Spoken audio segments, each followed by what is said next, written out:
In the beginning, God created the heavens and the earth. There is more information there than most people would ever realize.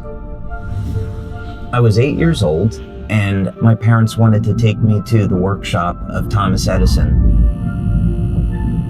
On the drive back home, I said to my dad, I want to be an inventor.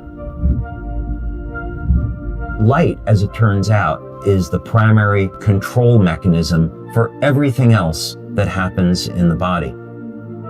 What if we could have an external electromagnetic field that would essentially reset the stem cells that are already in our bodies and get them to function like younger, healthier cells?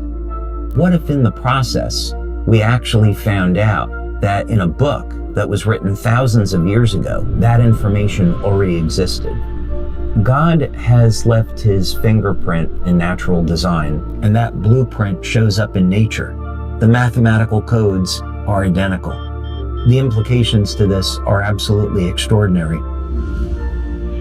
What drives me is that there's this enormous sense of hope that we can create technology to generate clean energy, that we can have foods that aren't genetically modified, and we can meet all of the needs on the planet that we have to, and that we can heal people.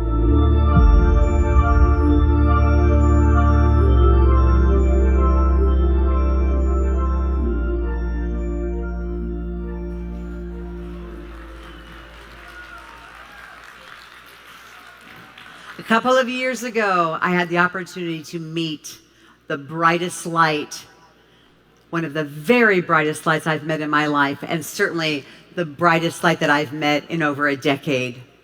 I know David Schmidt is a bright light to each and every one of you in this room. And so I would like to bring an innovator, an inventor, a creator, a person who pours his life into all of us to make the world a better place and to help us to be that guiding light for millions of people around this world. Please help me welcome to the stage our founder, our CEO, David Schmidt.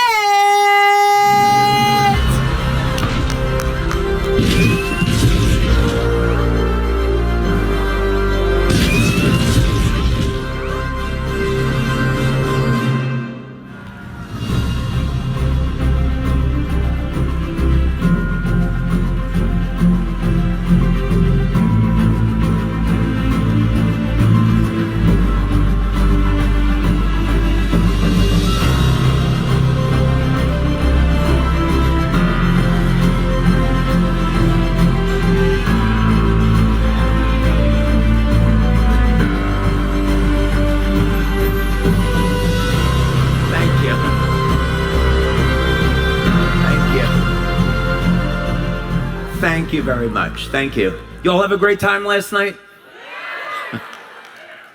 Okay. I'm going to start off. I have a confession to make. My wife's very nervous. It is incredibly difficult to buy a Christmas present for me. Really difficult. Every year, my mother-in-law will ask me, "What do you want for Christmas?" Every year, I say to her the same thing: "I want world peace." And she'll say, "You know, that's a tall order, but I'll see what I can do."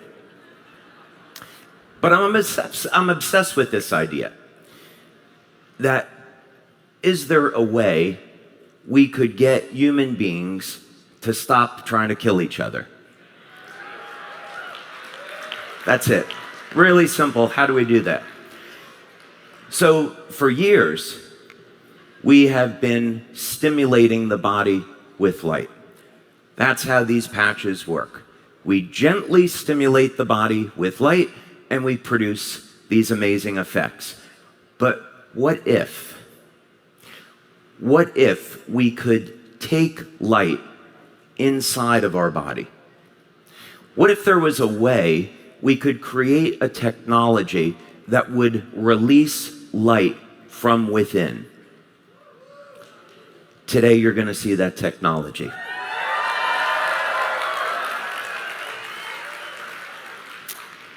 This day, this weekend, marks the next generation of LifeWave. The first 20 years have all been about LifeWave technology and patches. Now we are going to expand on that. Instead of just stimulating the body with light, we are going to explore an entirely new generation of light therapy technology. So, what benefits could we expect to see from this? First thing is, this technology is an entirely new way to elevate NAD. So at least some of you know that, what that is. So NAD is a key molecule involved in age reversal. And it is an energy-carrying molecule within the cell. If we can elevate NAD, we can turn on energy production, we can reset genes to a more youthful state. The next thing that we find with this technology is that we can support healthy levels of human growth hormone, keeping us young and healthy. We can regain and build new strength, stamina, and muscle with this. And the results are really shocking about how quickly this happens. When we're ramping up energy production, we are supporting the natural healing process. And you're going to see that one of the things that we can do with this is turn on the production of collagen. And ultimately, we will use this technology to stay younger longer.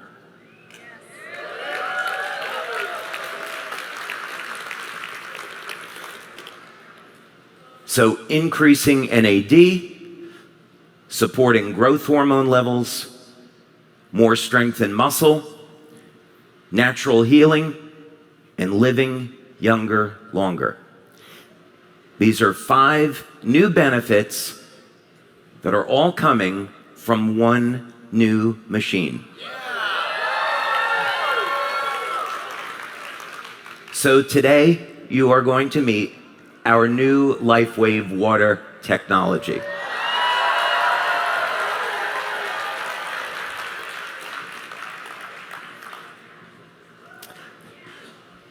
There is a lot of information that we're going to present.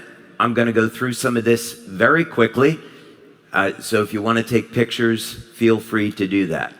So how do we go about and create an entirely new technology surrounding water? There have been structured water products that have already been on the market for many years. We can add different types of minerals to water. We can change the surface tension of water. Is there anything else new that we could do that would be meaningful? Well, let's take a look and start at the very beginning and talk about composition of matter. So this is the periodic table. Each of the elements, you can think of it as a building block. So this is what we have to work with in the spectra of creating new materials. Let's start with something very simple. Let's start with tin. Tin is a relatively simple element. It's used in electronics, and pretty much everything that someone who is a chemist or a physicist would want to know about tin is already well known.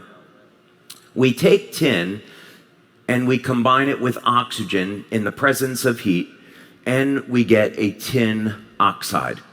Nothing entirely remarkable about this. It's extremely well known. But we created a device in our lab.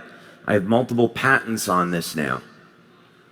And we expose the tin and the oxygen to a very special type of electromagnetic and longitudinal field. And this will change the bond angle between the oxygen and the tin, creating something that looks like gold, and creating a material that never existed before.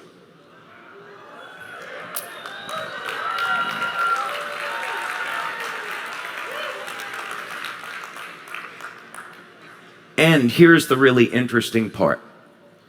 By changing the frequencies or changing the wavelengths of light that we work with, we can change the bond angle. Now, when you have light reflecting off of a surface, that's how you're going to get color. And so by changing the bond angle, we change the angle at which light is going to reflect off that surface, and as a result, we can change the color. So we've made these metals that look like gold, orange, red, blue, purple, just by changing and manipulating the matter with frequencies of energy. So we did something really fun. We created a LifeWave 20th anniversary coin from this material that never existed before, and we gave this coin to our qualified senior presidential directors.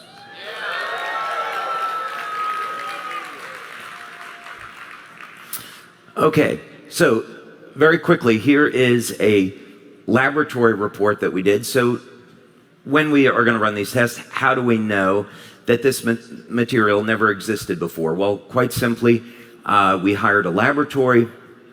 We used a technique called X-ray diffraction. We sent the material out, and it came back, as you can see here, unknown phase. So they compared this material to 60,000 other materials and found out that it had never existed before. And you can see a peak on the left that's showing that it's novel and unique. And then here is a laboratory report. No tin or tin oxide reference patterns matched this phase. So a unique, novel material.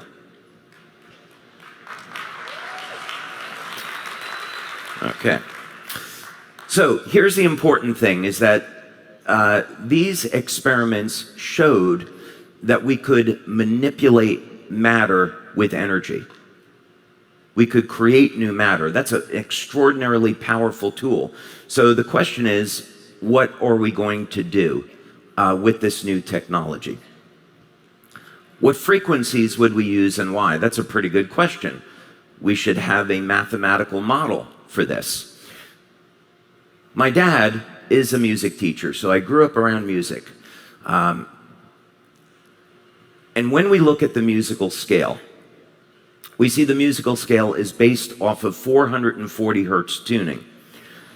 And so if we were to look at the frequencies which are associated with the musical scale, we can see them listed over here.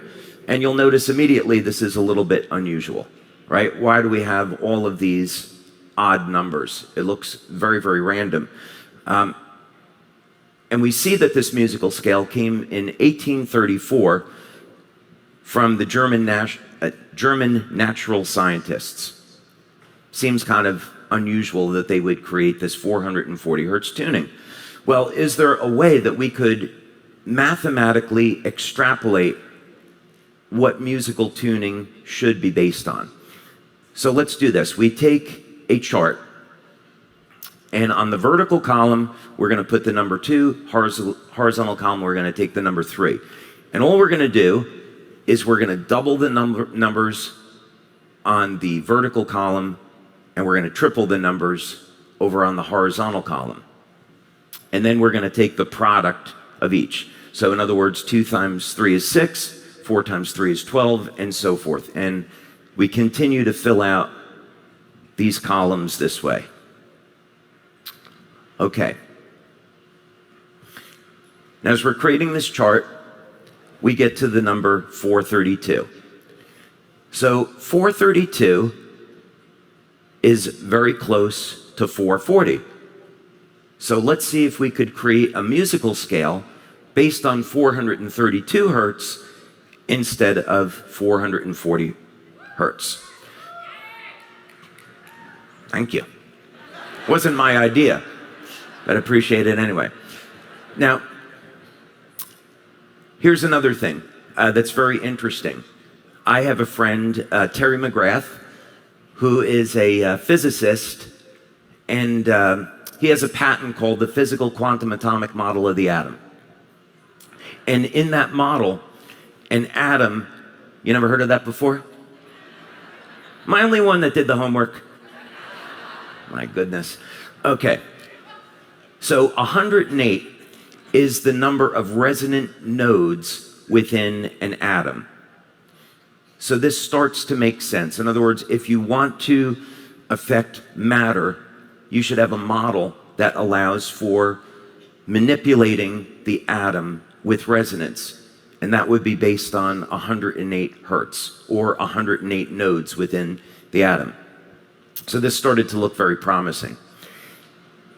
So now we have our existing musical scale based on 440, and now we look over at 432. What would that look like? So we just simply go to our chart and we fill it out based on the frequencies that are in each column. So in other words, when you take the vertical column based on 2 or the horizontal row based on 3, and then you multiply that and get the product, what you end up with, each column represents a different musical note. And everything fits perfectly. And of course, in music, we have a note A at 432. If we go up an octave, the next frequency is 864. Or, of course, we can take any harmonic of that. So it could be 108, 256, 432, 864, and so forth. So there's our new musical scale. So how can we apply this information? Well, here's what we did. We created this device called a double helix conductor. And if we're going to try to work with the natural world, then let's have an electromagnetic field that nature would use. So in this case, a double helix, DNA. So the idea was that we were going to take these musical notes and musical frequencies and plug them through this device and see if we could have any effect on matter. So one of the things we want to do is heal people faster. We want to increase protein synthesis. So at the time, we were in California. And as it turns out, when you're in California and you want to grow plants, there's a number of companies that are very interested in accelerating the growth rate of plants. It's very easy to work with these companies and do experiments. So that's what we did. If I could do a Bill Clinton impersonation now, I never smoked, never inhaled, or however that goes. That was terrible. That was more like Trump. That wasn't Clinton. All right, I'm not going to do a Trump impression, honey, don't worry. So this is what we did. We had our control group. They kind of look like Christmas trees. And we have our treatment group. And you can see right away what we found was that exposing these plants to these energy fields increased the rate of protein synthesis. This is extremely important. And we can see if we look at this and treat an entire column of plants, we can get this effect. So commercially, this has a value. Now, of course, we want to apply this to human beings. So we did this work at the National University of Ireland in Galway, and we worked with the Regenerative Medicine Institute, Dr. Tim O'Brien. And this was an experiment that we did with rabbits. So these rabbits had diabetic ulcerations. We applied this field, and right away, we found that we could accelerate the rate of repair in this open wound using this technology. So this was the first evidence that we had, that there was a way that you could, without any stem cells injections, without any drugs, just using energy, you could accelerate the way that people would heal. So our focus now, of course, we went through many years of selling X39 and doing multiple studies on X39, showing how it activates stem cells and improves healing. Now our goal is a little bit different. We're still interested in accelerating the rate at which people heal, but now what we want to look at is, can we apply these techniques to longevity? Can we stop the human aging process. Can we keep people younger longer? How are we going to do this? And are there any examples in nature? So one of the things that we did is we take a biomimetic view, meaning we want to look to nature and see if we can copy nature and create new technology. So one of the examples that we used were temnothorax ants. Temnothorax ants, they get infected with a parasite, and as a result, it alters their gene expression, so they overexpress cytochrome C oxidase, and as a result, mitochondrial function gets upregulated. They end up producing more ATP. And in the process, they live 5 to 6 times longer than normal. So could we apply this technology? So here was the control group. We took a gel and a growth media that's used for cultivating ants, and we populated the media with ants. So they went to work producing tunnels. Then we took our treatment group and we exposed them to this energy field. And that's what happened. So we were able to show that we could take a mechanical device and transfer energy from that device over to a living system where it would increase the energy in the ant, and the ant could end up doing more useful work. So this is very key, because what we know from other experiments is that if you can increase the amount of energy that's available in a living system, gene expression changes to a more youthful state. So what does this have to do with human beings? Well, this is a link now, and a missing piece in longevity. As people age, the amount of energy in their cells decline, mitochondrial dysfunction. So if we can have a technology that can reverse that, we can, at minimum, keep people younger longer.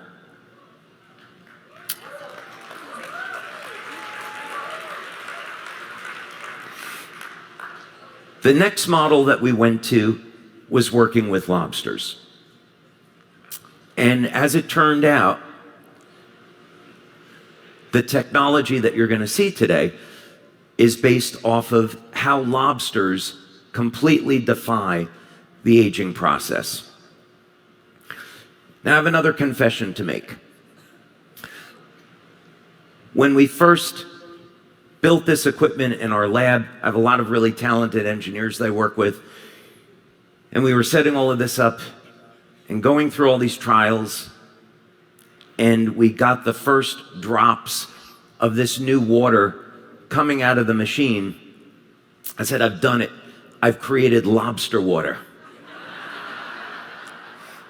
And so I was telling Meredith about this, and I was talking to Wayne about this. And I said, guys, this is incredible. We have this new technology. I call it lobster water. It's going to revolutionize health.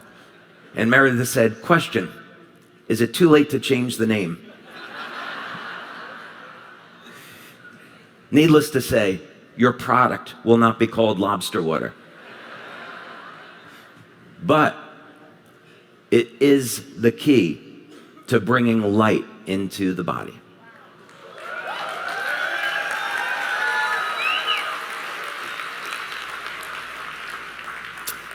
And let's go to the video.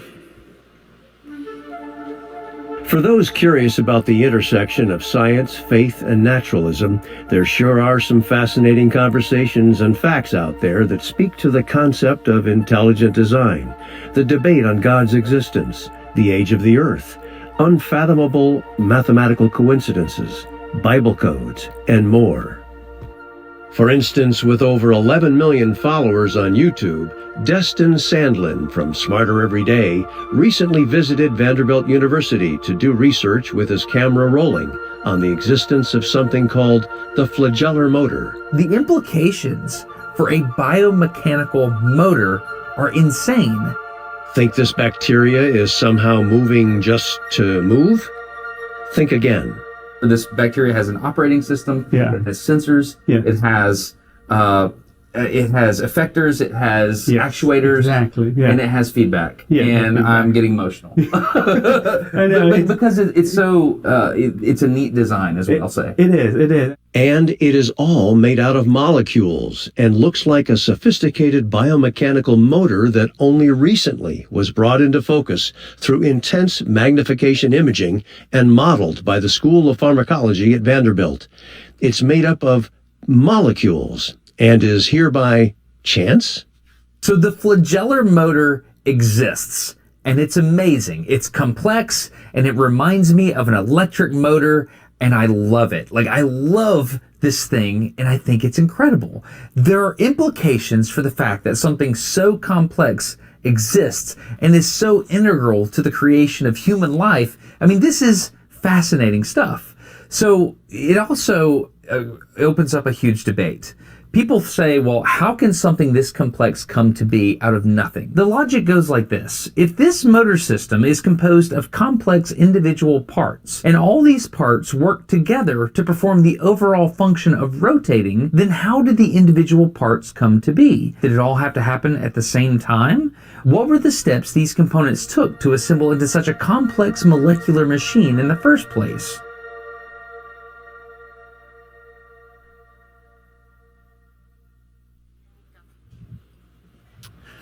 Okay. So, let's talk about for a moment if we seriously want to take on this subject of human aging and we want to look at, is it biologically possible to stop aging and hopefully someday reverse it? Is there any evidence that this could possibly exist?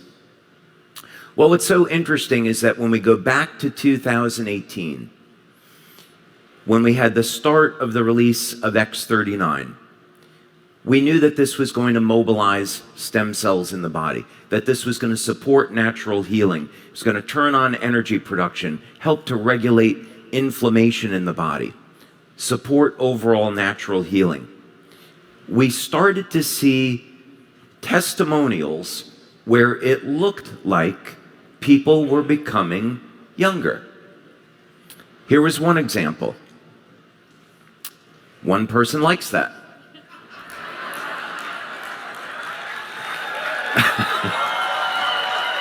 $5,000 people like that. So we started to see this evidence that as people began using X39, they showed physical signs of becoming younger. And in some cases, the results were dramatic. It certainly wasn't that case with everyone. I wish it was, but it wasn't that case with everyone. But we did have dramatic testimonials like this. So the question is, what's going on here?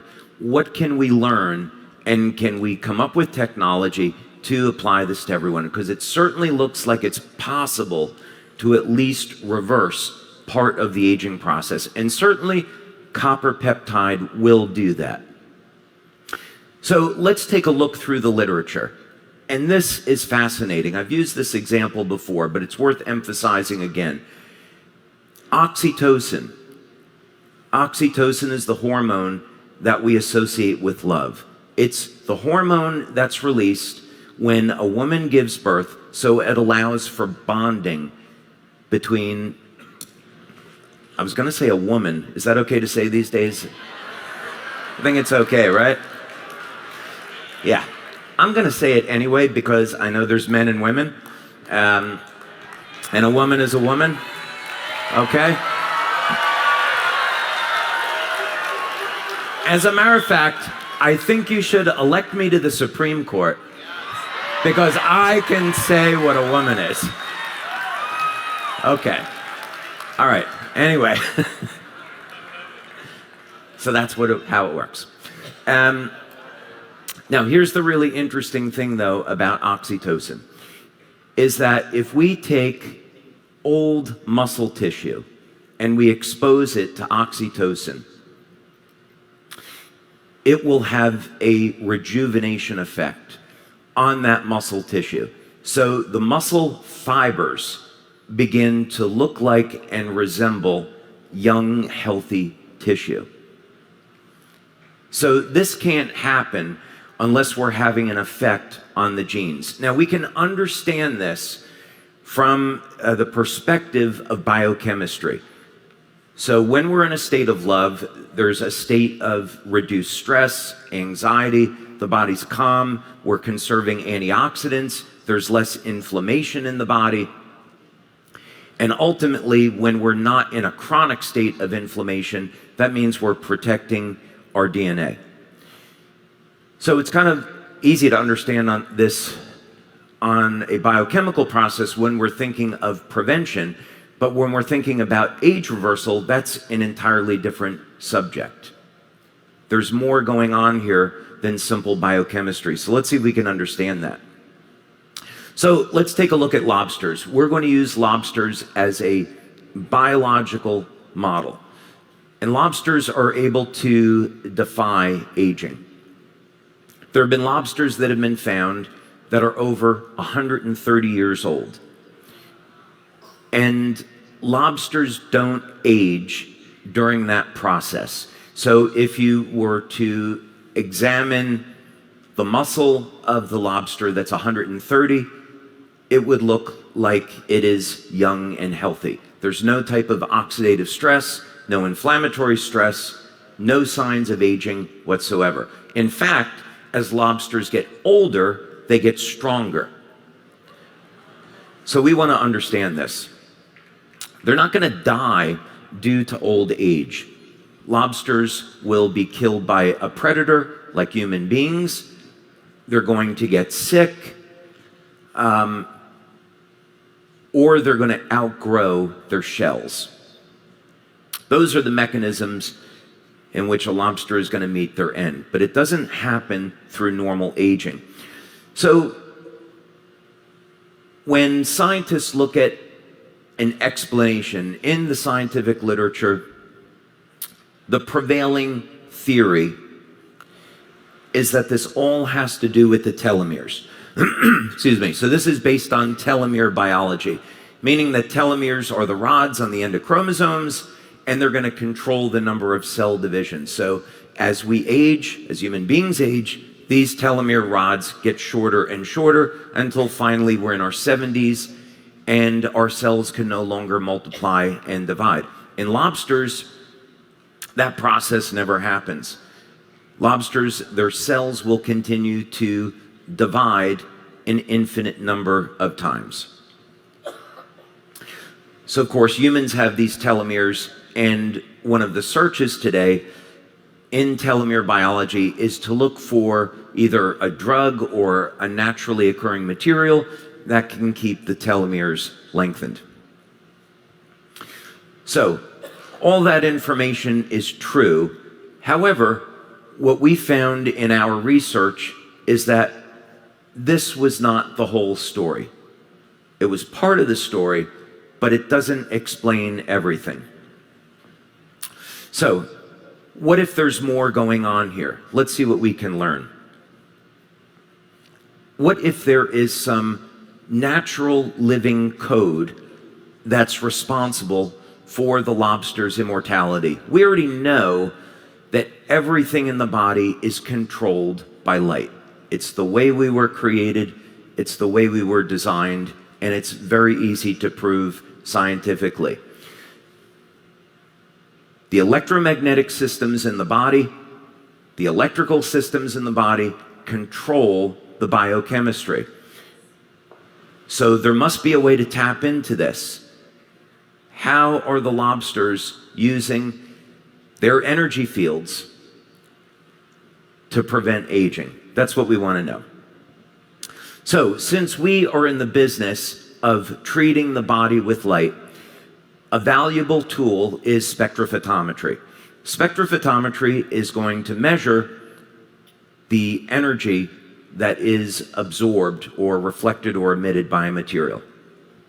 And depending on the device, this will happen in the UV, visible, or the IR spectra.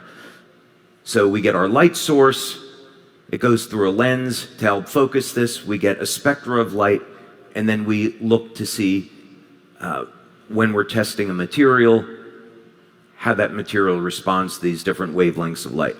So another question is, if we're going to look for the secret of longevity in a lobster, where are we going to look?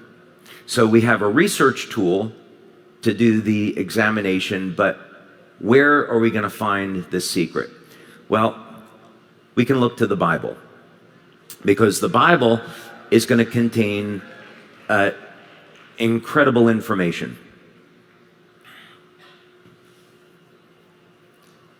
We go to the book of Genesis, and we go to the story of Noah. So there's evil upon the earth, and we could probably learn from this lesson today. There's evil upon the earth. God regrets creating human beings and wants to wipe everything out and start over, but he finds that Noah is righteous, and Noah's the one good man and his family on the planet. So Noah and his family are going to be saved. So we all know the story. So what's interesting here is how human lifespan changes in the Bible. As a matter of fact, there is a statistical analysis on this, which shows that if you take the ages of people in the Bible as it's represented through these generations, that it forms a statistically significant decay curve. In other words, those ages were not in the Bible as a random number. They're an accurate representation of exactly what happened. And so what can we learn from this? Well, God says to Noah, okay, now you can go and eat the flesh of animals. So presumably, before the flood, people were vegans. We're eating fruits and vegetables. But now we're going to go ahead and eat the flesh of animals, but don't eat the blood, because the life is in the blood. So what if we were to take that literally? What if there was something in blood that hadn't been discovered? We all know what blood is meant to do, but maybe there's something else there that's been overlooked. So let's take a look. For lobster blood, there's a number of different varieties. And we turn to this scientist that's an expert, Robert Baer. And he's been studying lobsters his entire life. And we had a very interesting conversation with him. And one of the things that came out of this was that lobster hemolymph was being used as a treatment for COVID-19. And lobster blood is based on copper, of course. So what's hemocyanin? Hemocyanin is a copper-containing protein. So lobsters are the Vulcans on this planet. For all you Star Trek fans. Oh, so happy we got some Star Trek fans here today. Okay, a lot of Star Trek fans, all right. So, of course, we can't help but notice that in human beings, GHK is bound to copper, and that will reset about 1/3 of the human genome to a younger state. So I think it's fair to say, would a similar mechanism be going on in lobsters? Does the copper content have anything to do with the longevity? So we could look there. And what's the connection? So we pull up this research study that's done by Professor Joseph Kunkel. That's a big lobster. I'm not sure if it's just coming out of a broiler, though. I think it's alive, but I'm not sure. That would feed a lot of people. And here's what the spectrophotometry chart is going to look like on this. And I started to notice when I looked at this data that there were these peaks that were going on at 550 nanometers and 400 nanometers. So the visible spectra is between 400 and 700 nanometers. Anything under 400 is up in the UV range. Below 700 is in the infrared range. And you can see that there's these interesting effects that occur where these three different samples intersect between 700, 710 nanometers, and 525 nanometers. Okay, I know this is getting technically boring, but there's a reason why we want to go through this. So a moment ago, we were talking about musical scale and 432 hertz. So we did these experiments and we showed that if we put music essentially into these electromagnetic coils, that we could accelerate the way that people healed. What does this have to do with wavelengths of light and lobster blood? Is there any possible connection? So the immediate thing that we notice is that if we start with a 432 based tuning and then we double the number, we're going up in octaves. So here's what I did. I took 432 and you continue to double it. And you can also put this into a online calculator for converting frequency over to wavelength.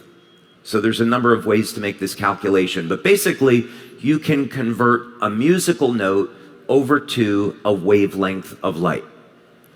So that's what I did here.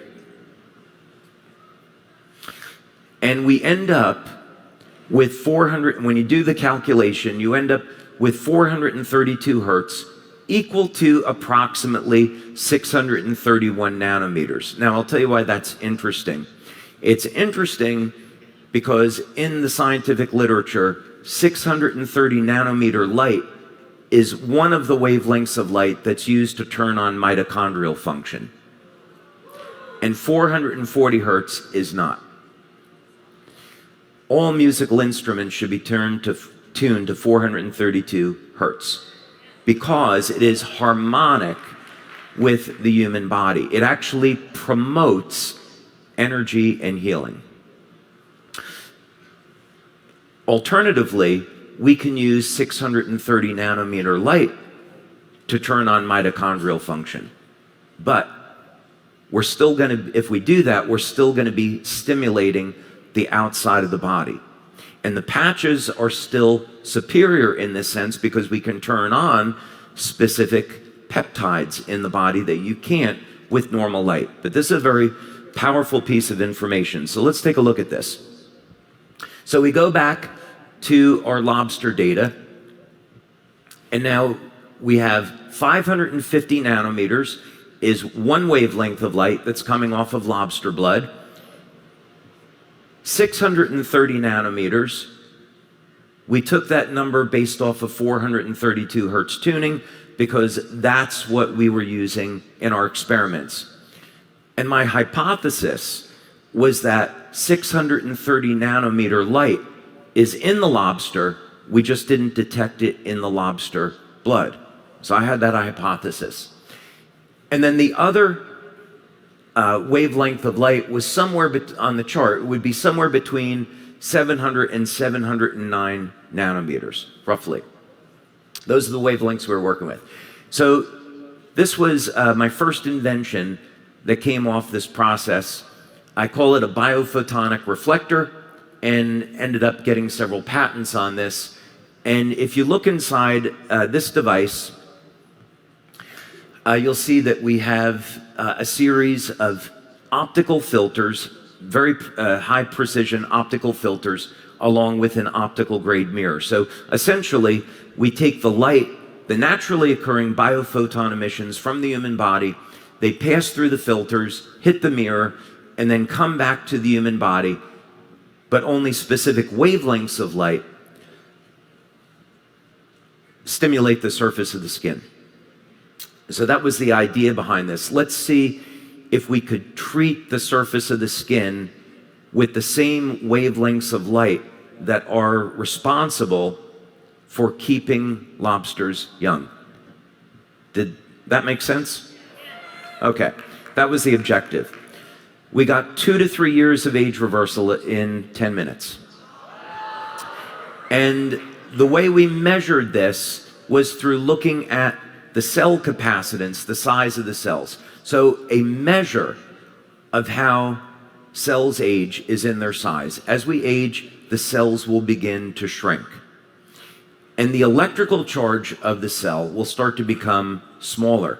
It's one of the mechanisms that's not well known about how a healthy cell goes and becomes cancerous tissue, and how ultimately cancer can be treated naturally. But that's a different subject. So we can correlate aging to the electrical charge around the cell. So when you use this device, the cells expand, cells become younger. But it's almost too rapid. So we wanted to look for other methods here.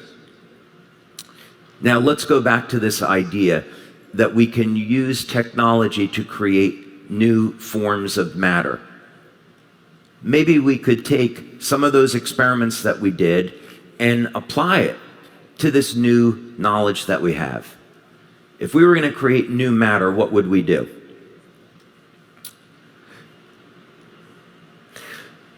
Hydrogen, as it turns out, has a metallic state. So of course we're familiar with hydrogen and water, but if we just take hydrogen, of course it's a gas, we can compress hydrogen and turn it into a liquid, and of course that's a cryogenic material. But what's not well known is that hydrogen can actually exist as a metal.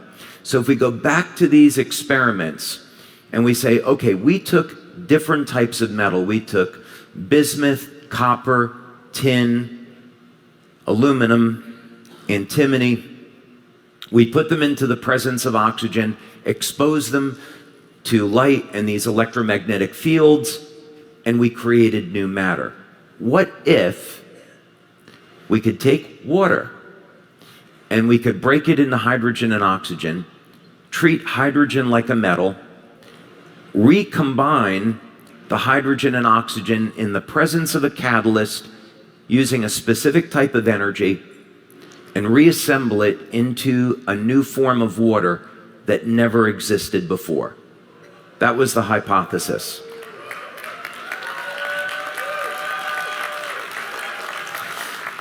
So if we could achieve this, what it would literally mean is that if we could do it, we could create a new type of water that had photons of light embedded into the bonds of the water, so that when you drank the water, it would release that light into the body. That was the goal here. And that's how we got from where we started to where we are now in this presentation. So I built this machine that was it was a great Tony Stark moment for me. It was maybe about 3 feet wide and about 9 feet long. And we started getting drops of water coming out of this thing. And it was incredible to see it for the first time. But it was so slow, it was so painful. But we did it. So everyone knows what ice looks like. Here's a beaker of distilled water where we freeze it. Now what we're going to do is we're going to take this new water and we're going to do the same thing. We're going to freeze it. So why do we want to freeze it? Well, it's a phase change. Another hypothesis here is that as water goes from being a liquid to a solid, in chemistry that's a phase change. So can we see whether or not the light in the water is going to be released when the water changes state? Because that would represent a change in the bond angle. So it would make sense to me that the light would be released during that process. And that would be a really great thing, because it would mean that once the water gets into the body, the water will phase change and release the light. So let's see what happens.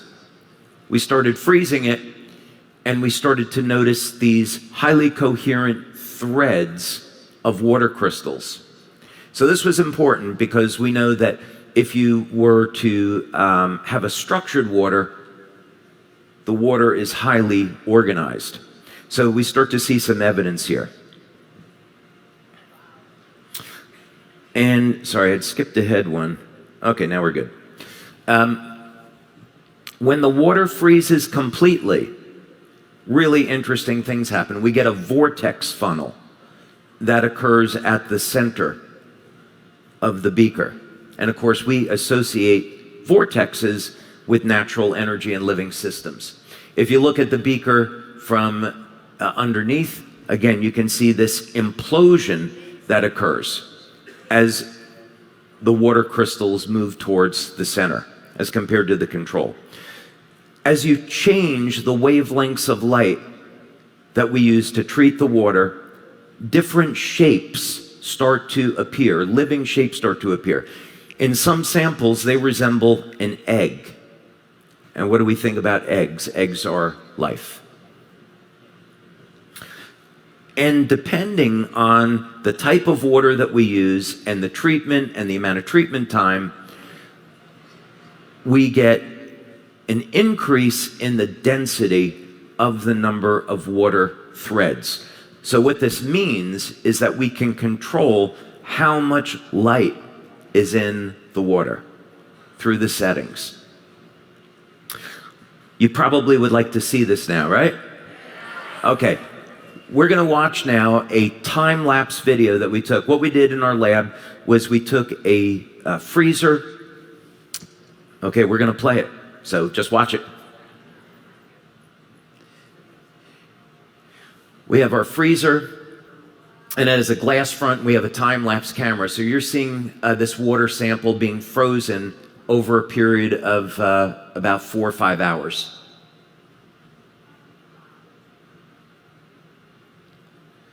So normal ice on the left, and there's our nice vortex funnel and implosion of water on the right. Okay, what do you think?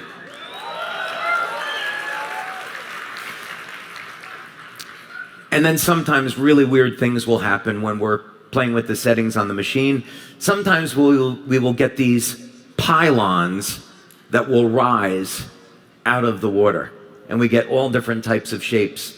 My daughter Kelly, who's in our lab, this is her project. She's done a phenomenal job on these experiments. And she calls this a strawberry. So she's making strawberries out of ice in the lab.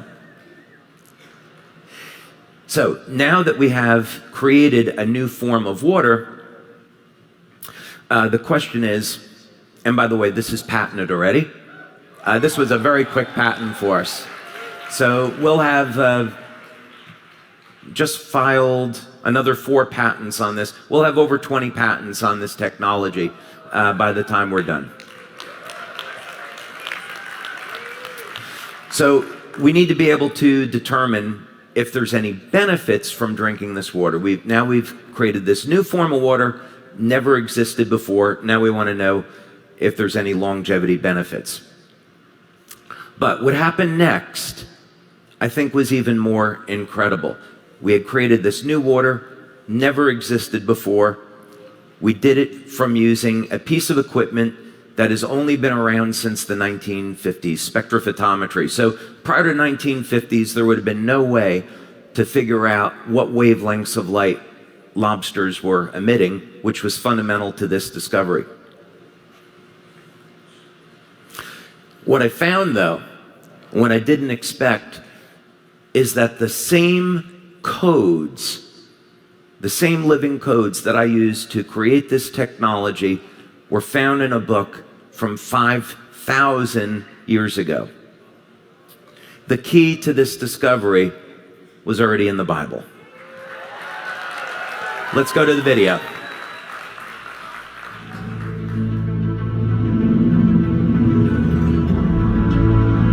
You know that if you find an Indian arrowhead in a cave, archaeologists will immediately say, oh, intelligence has been here. They carved this Indian arrowhead. But then you point to DNA, which is the most complex information system, language system in the entire universe that makes up our chromosomes, our genes, all the information that builds a human or a dog or a cat or whatever. And secular scientists will say, oh, chance. You know what DNA is?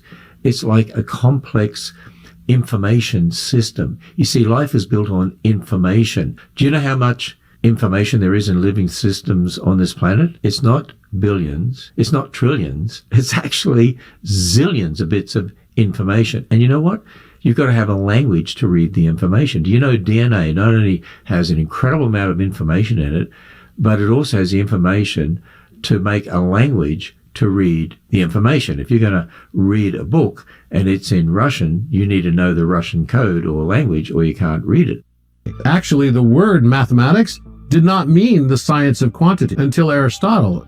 At Plato's time and before that, mathematics just meant learning. That's why the word polymath just means many, poly, learning. So it was synonymous with all learning because mathematics was just the language of all learning. You know, another thing people don't realize is this was an age, Greeks didn't have numbers like we have. They used letters to describe their numbers. So the letter alpha was the number 1. The letter, beta was the number 2. And this was true also in Hebrew, in Phoenician, all the ancient languages. Mm-hmm. They were all using their letters to represent their numbers. It wasn't until we had the benefit of having the Arabs come up with the Arabic numeral system, right? And we got all of the numbers that we currently have.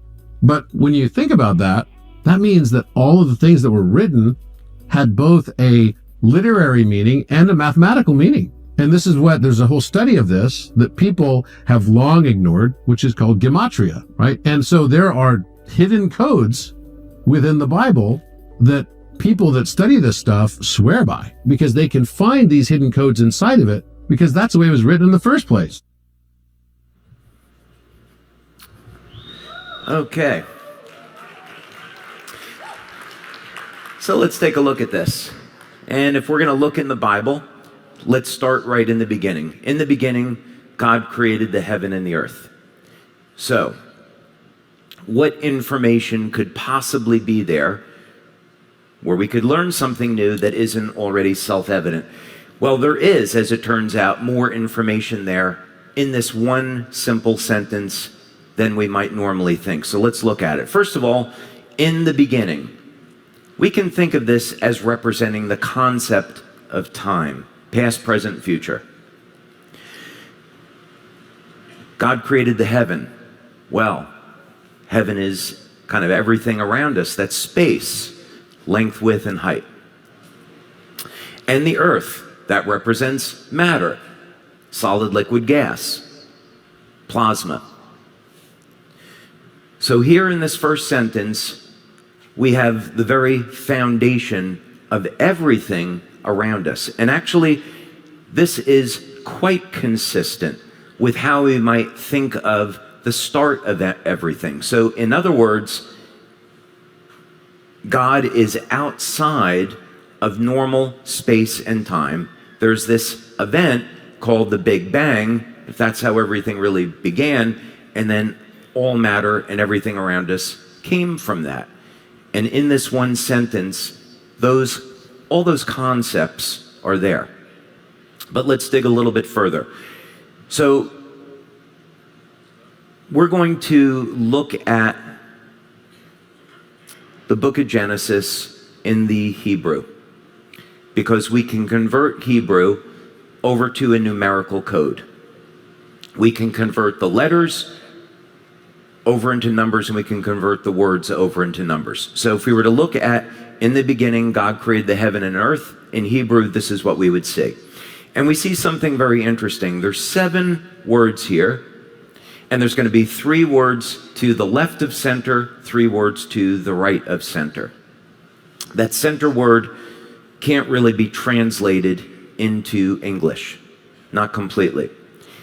So we have 5 letters to the left and right of center, and the second words have 3 letters.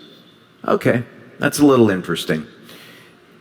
Let's take a look at this another way and use the numerical values.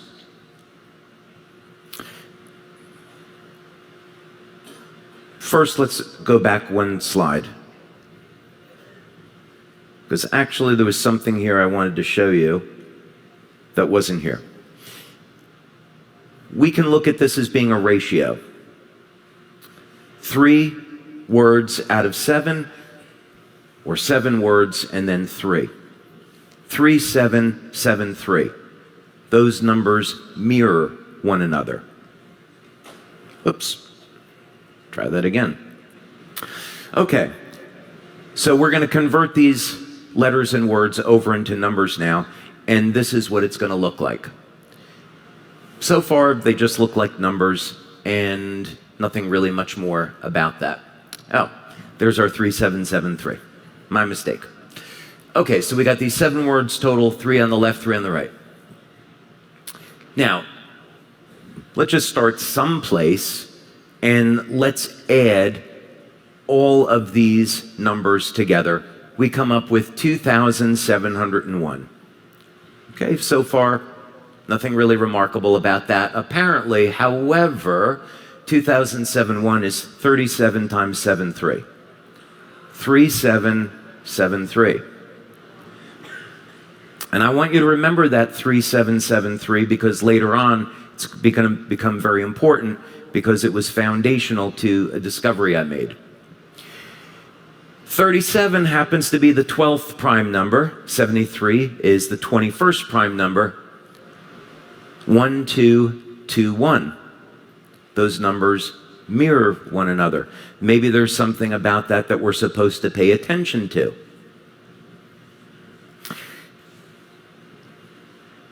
Now let's have a little bit of fun with this and start to combine some of the different words.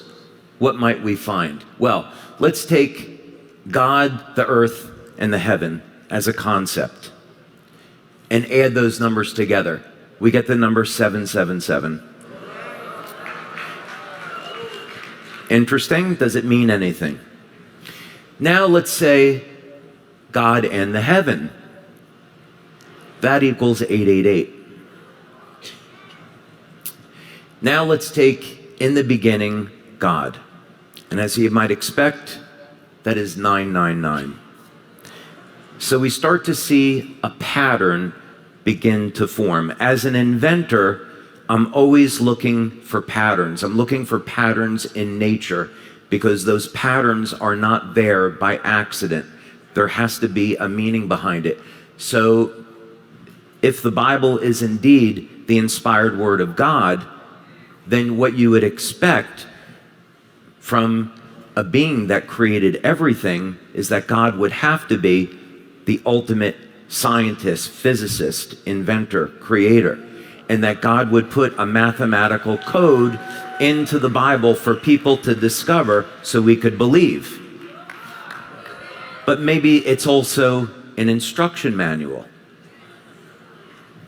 What about that? So I looked at these numbers and I thought, let's go back and look at 3773 again. So 777 is 37 times 7 times 3. That's kind of interesting.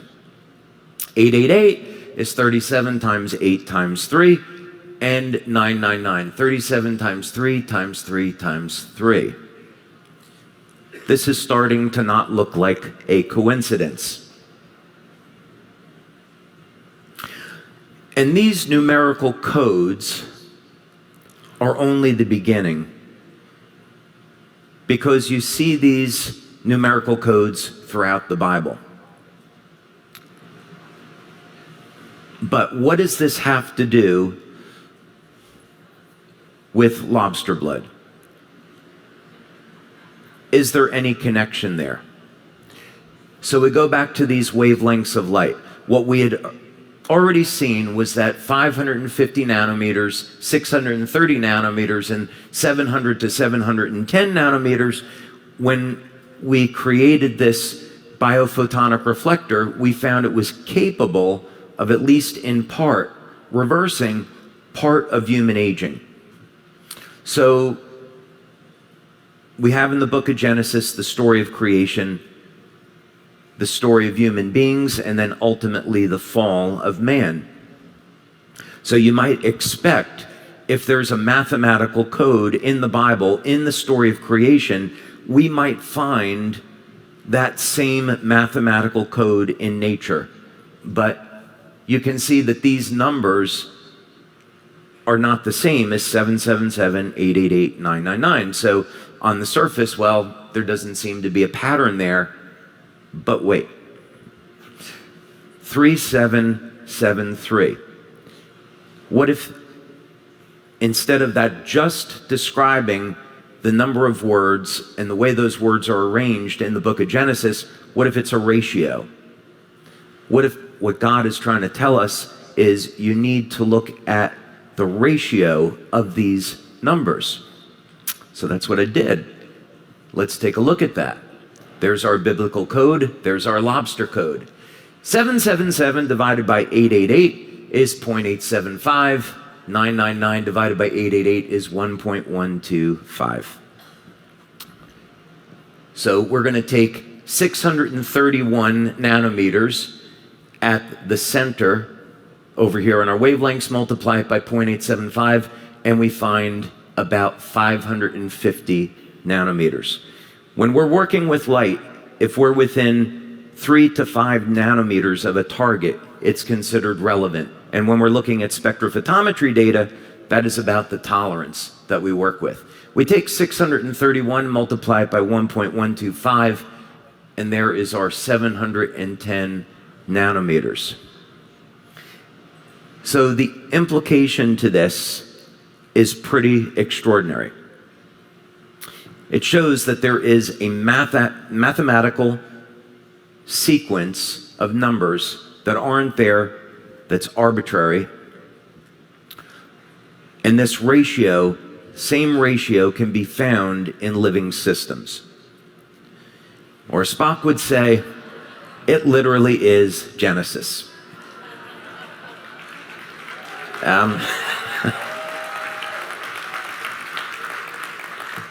Okay. What movie was that from? Anybody know? Star Trek what? Which Star Trek movie? 1, 2, 3, 4, 5, 6? Star Trek 2. Come on. I know my friend Matt over here knows the answer. He's just not saying anything. Okay.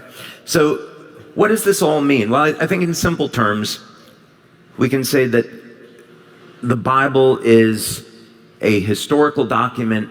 If you were to speak with a Hebraist, they would say it's definitely a historical account. It's written as a historical account of things that actually occurred. So it means as that reference, we can learn from it. But because we can convert the words over into numbers, we can look for patterns there and we can learn from them. And this is all just the beginning. They're not there by accident. So it is, to me, evidence that the Bible is the inspired word of God.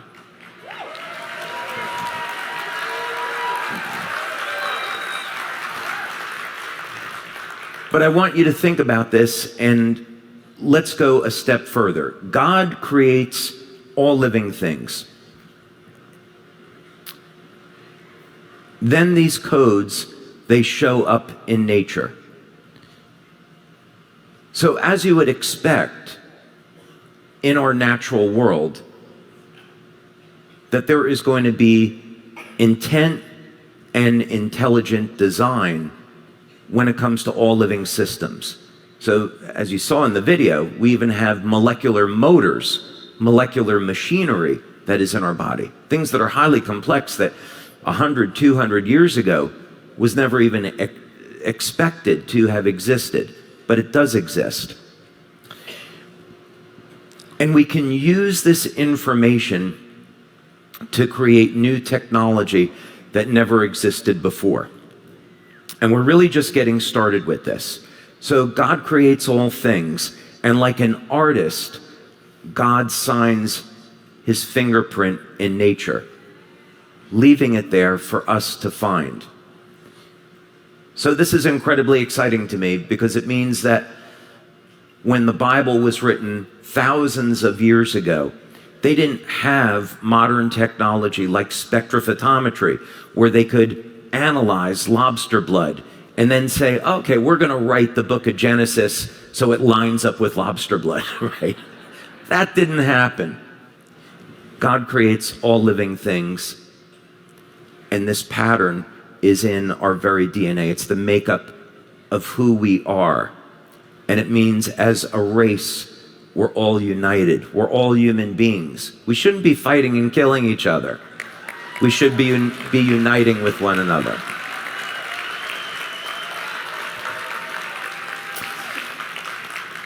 Now, there's something else that goes with this. As you might expect, I looked other places in the Bible, and the next one that I went to was the Tree of Life.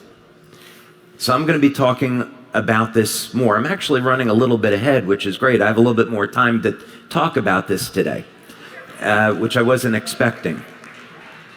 So I'll tell you about the story of the Tree of Life, right? Well, you'll all know the story. That's not what I mean.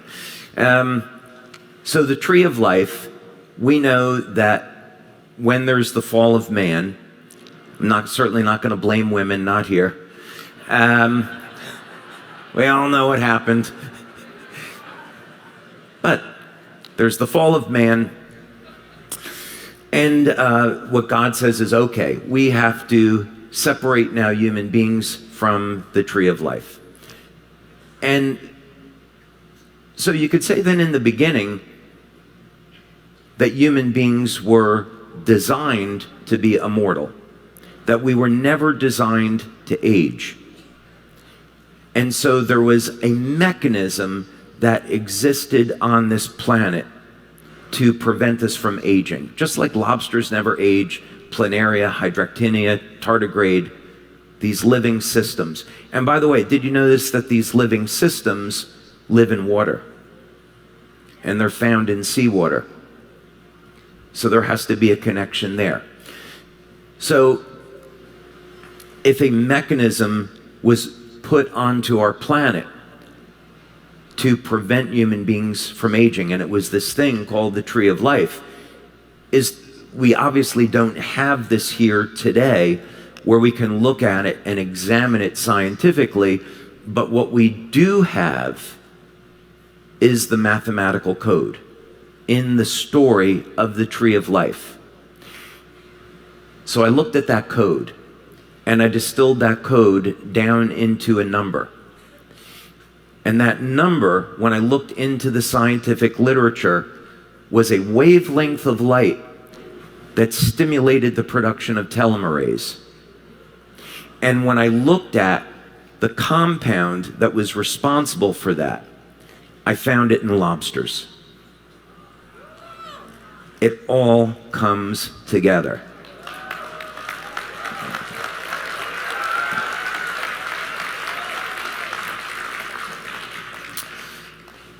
So the technology that you're going to see today incorporates all of this information. What we did was we started from very primitive prototype in our lab that was gigantic, it was expensive, it was functional, and we were able to do our initial studies. And then over a period of years, we began to refine this process and finally put it into something that someone could use in their home. But what we want to really know is, this is all intellectually interesting. What we really want to know now, though, is what effect does drinking this water have on the human body? What we want to find out is that when we drink this water, is it indeed making any change within us?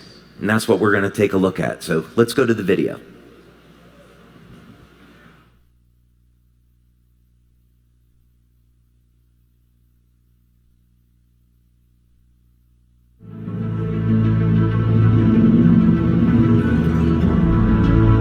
Most people think that radiocarbon has been used to date rocks. Whenever they think of radioactive dating, they think of radiocarbon because that's what they're used to hearing. But radiocarbon isn't used to date rocks because most rocks don't have carbon in them. And what we need is organic carbon because it's intrinsic to the methodology or how you understand how radiocarbon works.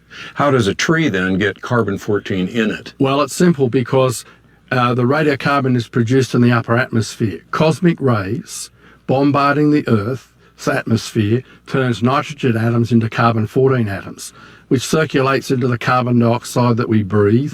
And so it's also taken in by the plants during photosynthesis.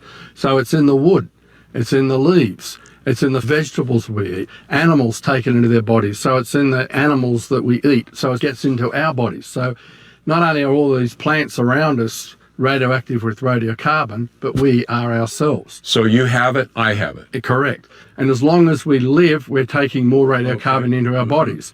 But when we die, we stop taking radiocarbon into our bodies. And so a dinosaur dies, it stops taking in radiocarbon, and then over the thousands of years, it's getting less and less radiocarbon. And as I said before, after 90,000 years, there should be no radiocarbon left in dinosaur bones. If every atom of the Earth was radiocarbon, it all would have decayed away in less than 1 million years. So if you already believe the fossils, dinosaur fossils, the coal beds, all those things are millions of years old, you wouldn't expect to find any radiocarbon in them. And yet you do. And this is one of the things that we found when we studied petrified wood like this at different levels in the geologic record. I was doing research on this. I was collecting samples in England, in Australia, and I sent them to the radiocarbon laboratories, and sure enough, they had radiocarbon in them. So this is another aspect of this whole time question, because if these things are believed to be millions of years old, like this petrified wood, and yet it has radiocarbon in it that says it's only thousands of years old, then it means that it calls into question the conventional time frame. And so we wanted to test this because we'd seen in the literature, this is in the conventional literature, in the 1980s they developed a new methodology for measuring radiocarbon. They could count atoms of radiocarbon. That's how good it was. But they wanted to be sure that they weren't getting any contamination in their laboratories. And so they took samples like petrified wood, they took samples of dinosaur bones and coal and oil and natural gas and limestone even, and they put them in their equipment, and every sample they tested had radiocarbon in it. And this was reported in the literature, and they ignored it. So in our research, we decided, well, we'll test that for ourselves. We wanted to be sure that, this wasn't an artifact of the conventional experimental method. So we selected samples from 10 different coal beds around the United States, some coal beds that were conventionally as young as 40 million years, some coal beds that were conventionally over 300 million years old. And when we tested them for radiocarbon, they had radiocarbon in them, and they all yielded the same radiocarbon age, which meant that these plants must have all lived at the same time and died at the same time. And that fits the flood paradigm, because these would have been pre-flood trees that were all buried together at the same time. But we went further. We thought, okay, let's test out some material that's come from inside the Earth that's got carbon in it. So we selected diamonds, because diamonds come from deep inside the Earth. Remember the volcano that we were at? Yes. The SP crater?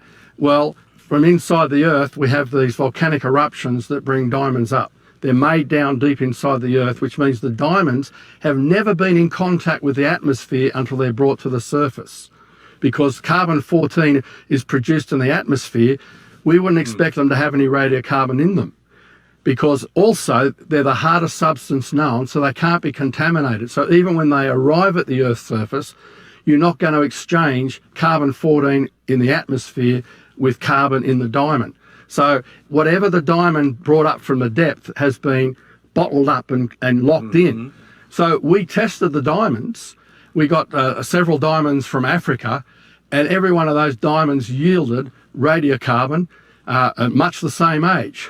It was detectable radiocarbon. Now, we presented this research at a conference, the American Geophysical Union, one of the largest bodies of geologists that get together. We had a poster presentation, and unbeknownst to us, one of the scientists that saw our presentation of the diamond evidence was from a radiocarbon laboratory. So he went back to his own university radiocarbon laboratory, got his own diamonds, and reported similar results to what we had found. Here's the sticking point. The diamonds are supposed to be between 1 and 3 billion years old. That's the conventional age. For them to be only thousands of years old flies in the face of the conventional wisdom. So again, this is an illustration. We did our own sampling, got our own laboratory results, and verified what was already in the open scientific literature for several decades, whether it's petrified wood, coal, dinosaur bones, the shells of shellfish, they all contain radiocarbon, all through the fossil record. And so that tells us that these layers aren't millions of years old. When we're talking about radiocarbon, these radiocarbon results, we're talking about an Earth that's only thousands of years old. We're talking about trees being buried in coal beds all in the 1 year during the flood. That's why they gave the same age. Then that's radically different from the conventional paradigm. They've excluded God from the picture. And that's why they can deliberately choose to ignore the evidence. It's not that the evidence isn't there, it's that they've chosen to ignore it.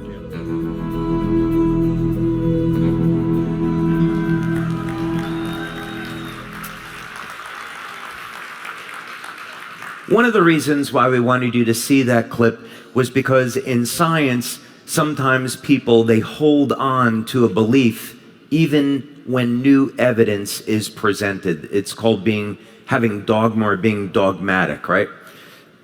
I lived in California for 14 years, and there used to be a saying in California is, don't let my karma run over your dogma.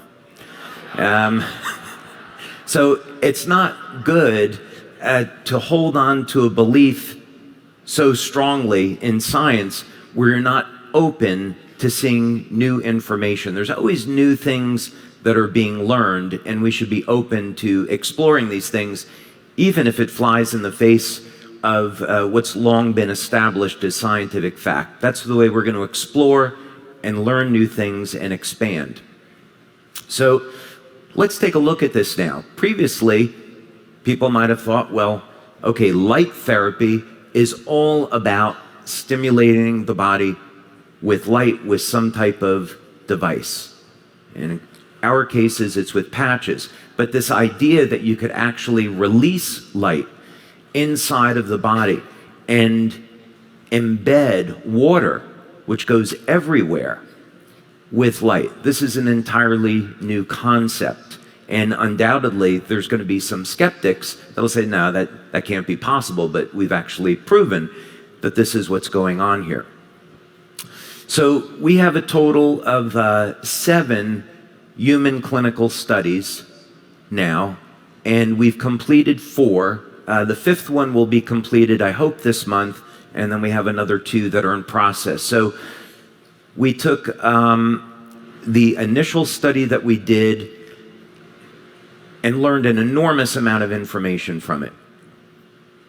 And then from there, we began to modify the study to see what else that we could learn.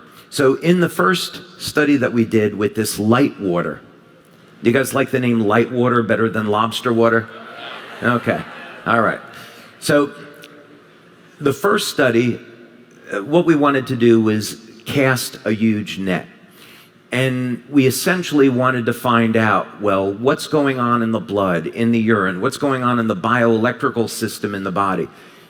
Normally, when you do studies, you cast this big net the first time, and then there's little pieces of gems that come out. You don't expect that everything is going to work correctly. You're going to expect to learn 1 or 2 pieces of information and then refine the study and kind of go from there.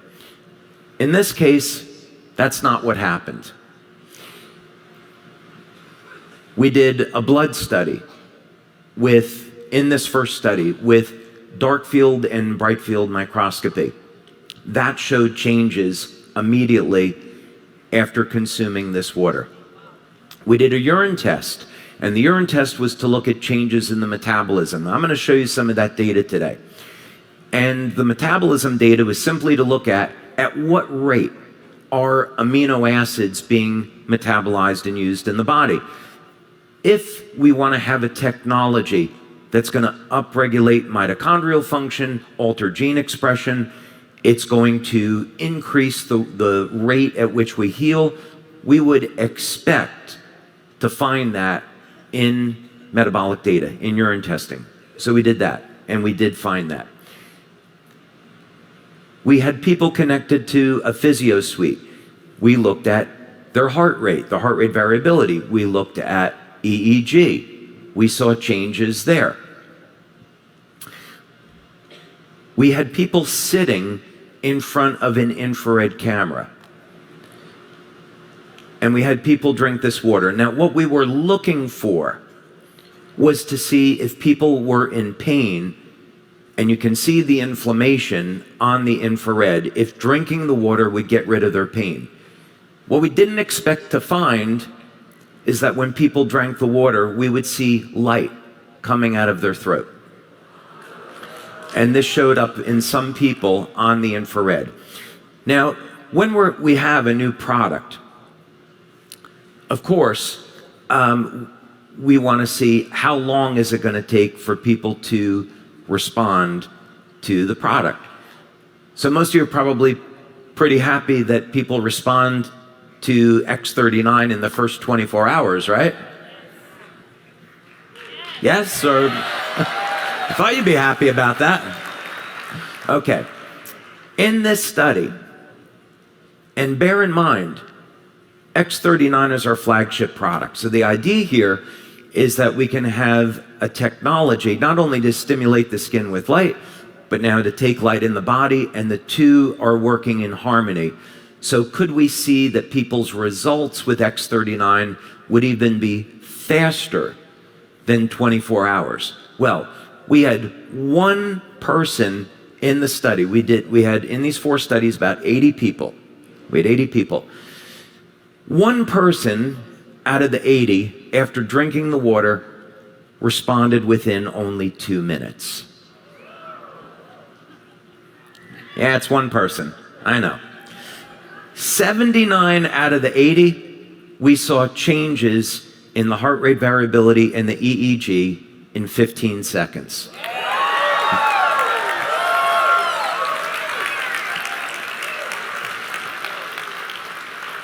So, we were very excited about that. So, let's take a look at this now. And we want to see what happened in the urine data. So, we got statistical significance, and actually, Dr. Caitlin Connor just sent an email 2 days ago saying on the new study that they just did, they got statistical significance on that. So it reaffirms the data that I'm about to show you here, and we actually learned some new things. So the first amino acid, and I want you to look at this from the perspective of looking at a pattern that's forming, because that's exactly what happened here. Each one of these amino acids that gets upregulated in the body is a sign that that amino acid is being used, but what is it telling us about exactly what's going on? So the first one is sarcosine. And sarcosine, it shares properties with glycine.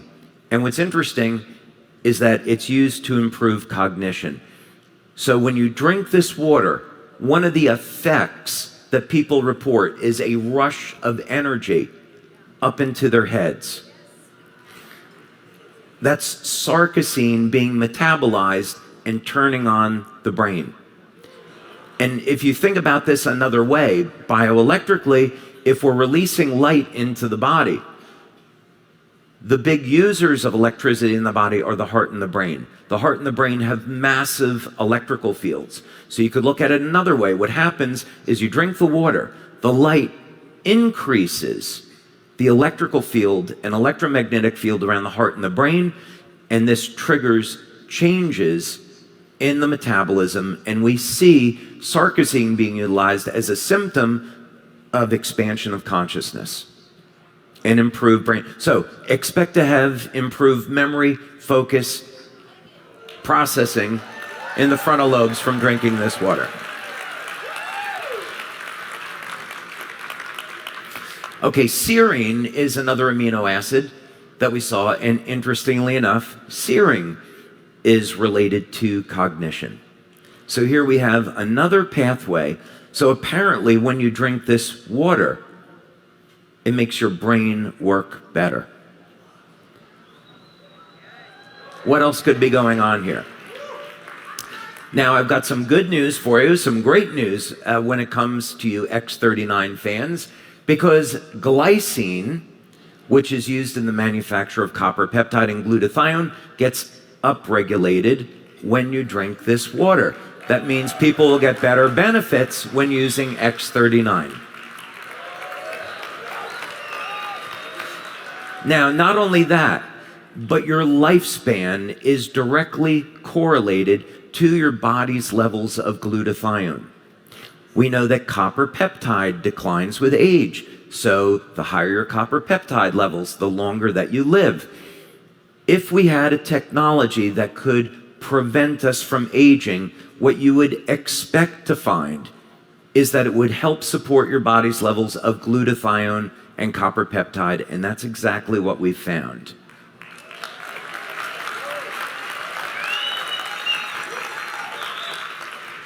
Now, the next one was valine. How many athletes, athletic enthusiasts do we have here?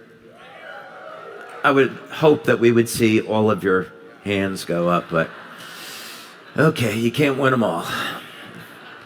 For those of you that aren't exercising, please exercise. Okay. We're going to do some studies, by the way.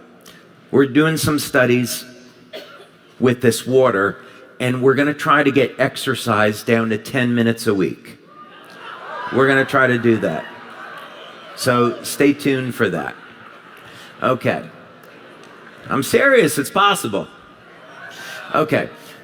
So, one of the signs of aging is sarcopenia, a loss of muscle. We also see, of course, a loss of bone density. The two of them are connected.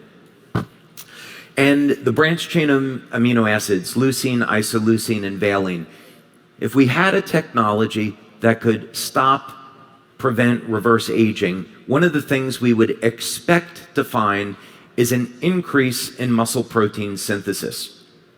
That's exactly what we found.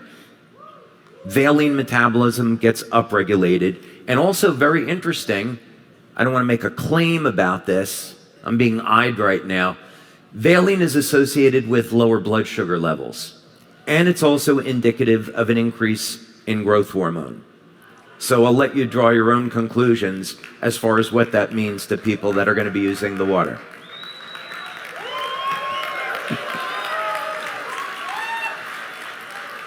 I have my attorney looking at me right now saying, don't say it, don't say it, don't say it. It's our 20th anniversary, I can say it, right? All right. Okay, histidine, another amino acid, and what's interesting about this is histidine is part of carnosine, and of course carnosine is composed of alanine and histidine, and we know that that is associated with longevity. So we increase our body's levels of carnosine. It's been shown to increase lifespan by 30 to 40%. So again, here we have another indicator. By releasing the correct wavelengths of light inside the body, we can turn on mechanisms associated with longevity.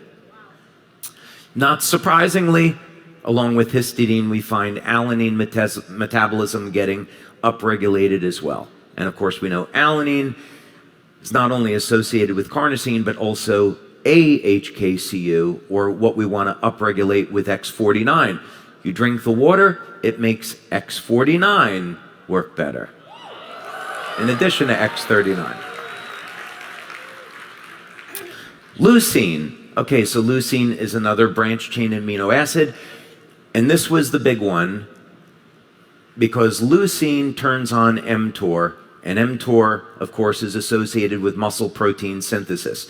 We're doing a study where we're going to take athletes and give them, hopefully, the same exercise program, same amount of protein, but what we're going to do is give them this water, and we're going to compare the difference in the amount of strength, stamina, and muscle that they can gain.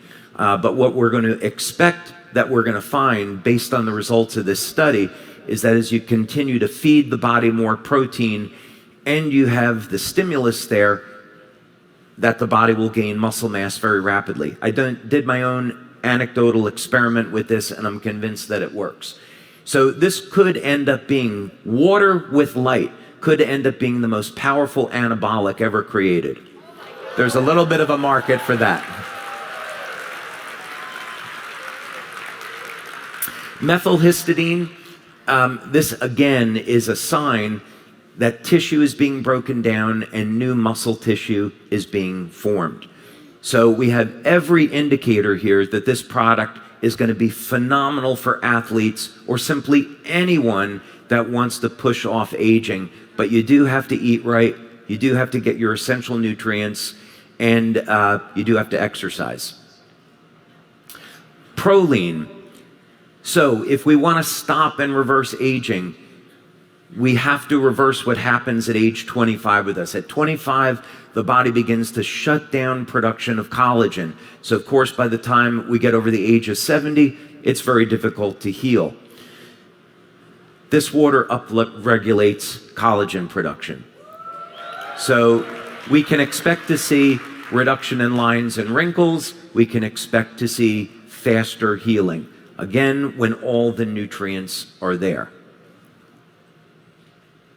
And then this was a huge one, which, again, this is one of these things when you do these studies, you cast a wide net, you see what you find, so it makes the studies expensive, but when everything turns out the right way, you're really excited about it. So this is the KP pathway, and this was the big one because it's indicative of an increase in NAD production in the cell. And for those of you that aren't familiar with this, David Sinclair at Harvard was given about $1 billion in funding to try to find a drug to turn on NAD. Because NAD has been found, when you upregulate it, can reverse at least part of aging. So again, we have another indicator here that you drink this water and it is stopping and reversing parts of human aging. And there's a lot more for us to explore here. And that's just the beginning.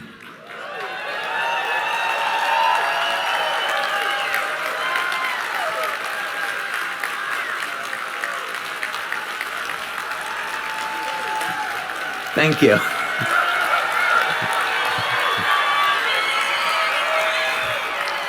Thank you. Thank you. Thank you very much. Thank you very much. Thank you. Thank you very much. You guys want to see the machine?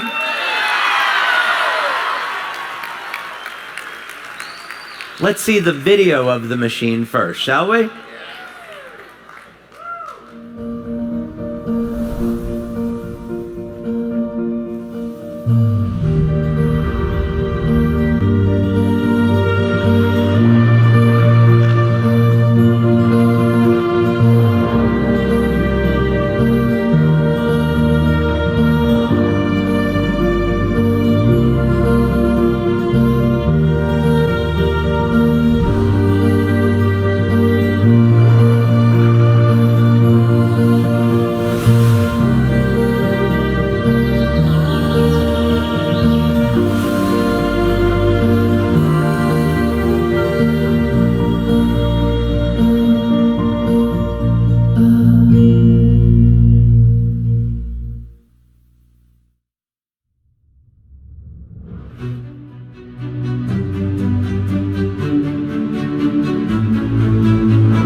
Okay. Well, we're going to talk about this new technology now. And for that, I would like you to give a warm round of applause for our Global VP of Marketing, Mr. Wayne Moorhead.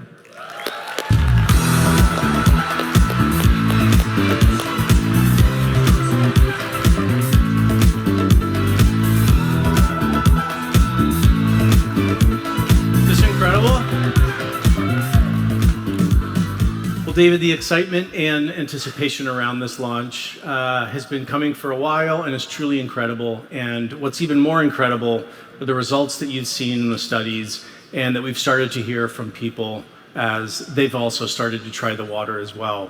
And with this new technology that's really never been seen before, a lot of us, I know I do, have a lot of questions and want to dig in a little bit deeper. We're very eager to learn more. So I get to represent everybody here in the audience and asking you a few additional questions just to dig in a little bit deeper. I know we all want as much information on this product as we can. So I'd love to start off with water itself. So why is that such an ideal delivery system for this light technology and for these health benefits?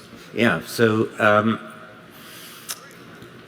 when we make observations of what occurs in the human body over time with aging, we can see fundamentally the amount of water in the body begins to decrease.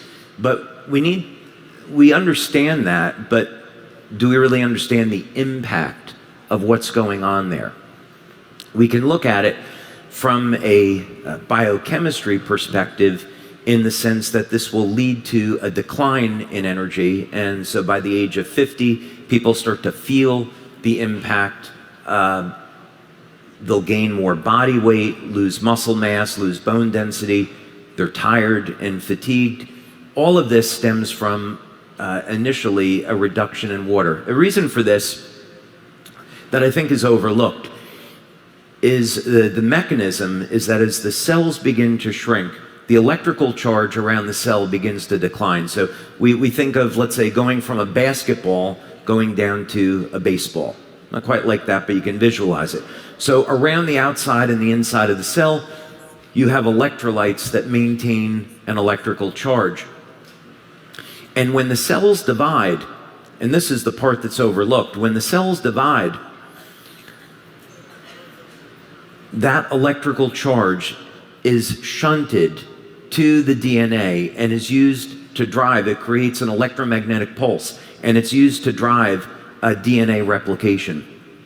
So through the aging process, when the charge around the cell membrane declines, there's less energy to transfer over to the DNA, and gene expression is going to change. So if we are able to have a water to keep the body better hydrated, if that's one of the mechanisms, which this water will do, then we have a novel method for attacking the problem of aging. So that, among many things, is fundamental to human aging. So we have to start there. If we're going to stop human aging, we have to improve upon our hydration and keeping the levels in the levels of water in the body as high for as long a period of time as possible. Thank you. That's fascinating. So I'm curious, how is this primarily different from other water filtration systems, other alkaline filters? What are some of the primary differences? Yeah, so this is like nothing else that exists in the market. And what I was so excited about is that we got a patent very, very quickly about this. I know that you're new to LifeWave, but it took me 11 years to get the first LifeWave patent. Wow. And then the coil technology that I showed, that was 18 months. This technology was less than 1 year to get a patent. It happened very, very quickly because the mechanism is so novel. So I know you're probably going to ask me some questions about some of the other things here, but basically what we're doing here is we're creating new matter. We're creating a type of water that never existed before. It's highly organized and structured. So you could say it's structured water, but not in the traditional sense. We're using the water as a delivery mechanism. So the water is a carrier of light. So you drink the water and the water goes everywhere and the light gets released everywhere in the body. And that can be measured. That is amazing. Yeah, thank you.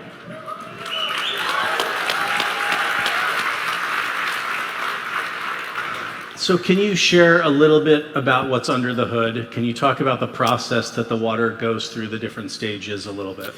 Yeah, this was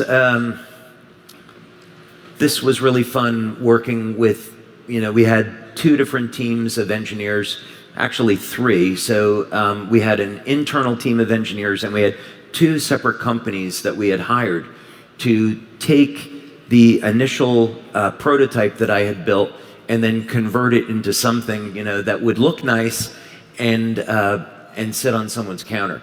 So the first thing that we do is on the left side of the machine, from looking at it this way, is we have a reservoir where you would put 2 liters of water.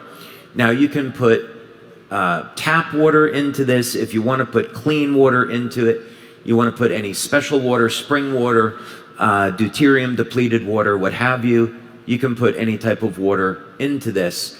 And then the water will pass through 2 separate stages of filtration that are over here.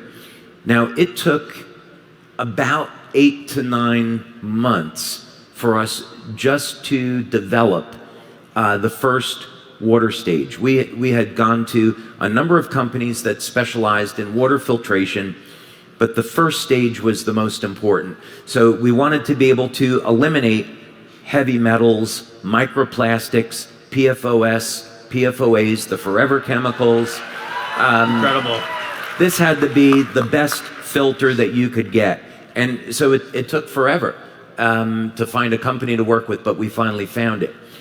Then inside there's a second stage. So if you remember correctly, what we're doing is we're taking oxygen and hydrogen and combining it into a new form of water. So through the process, the water is oxygenated, but there's a second filter in there, which is a carbon filter, so it further reduces any potential contaminants, although the first stage really does that.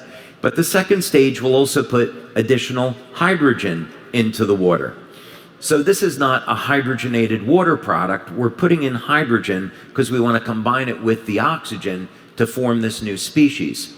And then in the center of the equipment is where we have our black box, and that's the core of the technology. So in there we're going to have light processing units, and this is the proprietary system that I invented and we developed in our labs. And that is going to, it takes about 45 minutes to process a 16-ounce or 500 ml glass of water. Incredible. Technology like nothing we've ever seen before. So I'm curious, you took, yeah, go ahead, please. Thank you, David. So you spoke a little bit about how long it takes to kind of work its way through the system, from filtration to infusion. What about, let's call it dosage? How long, how many glasses is it per day, per week, per month should someone consume? And then what are the corresponding kind of benefits with those timeframes? Yeah, so everything on this machine happens through a touchpad interface.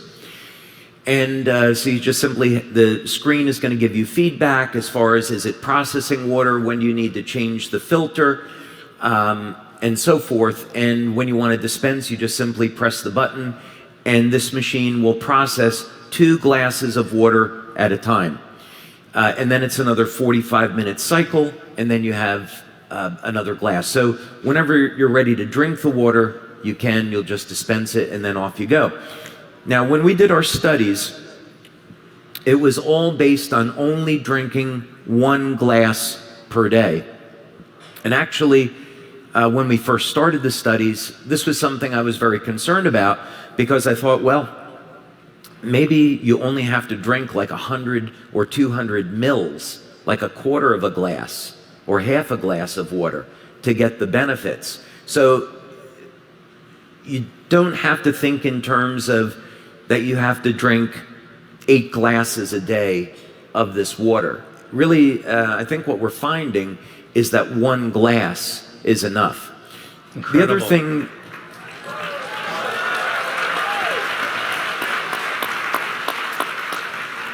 The other thing to keep in mind is that the water is going to upregulate your use of nutrition.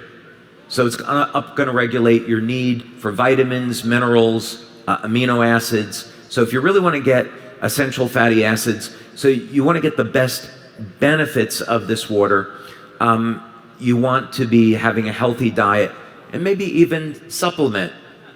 And maybe even have a special supplement that's designed to work with this water machine. I'm excited to learn more about that. Absolutely.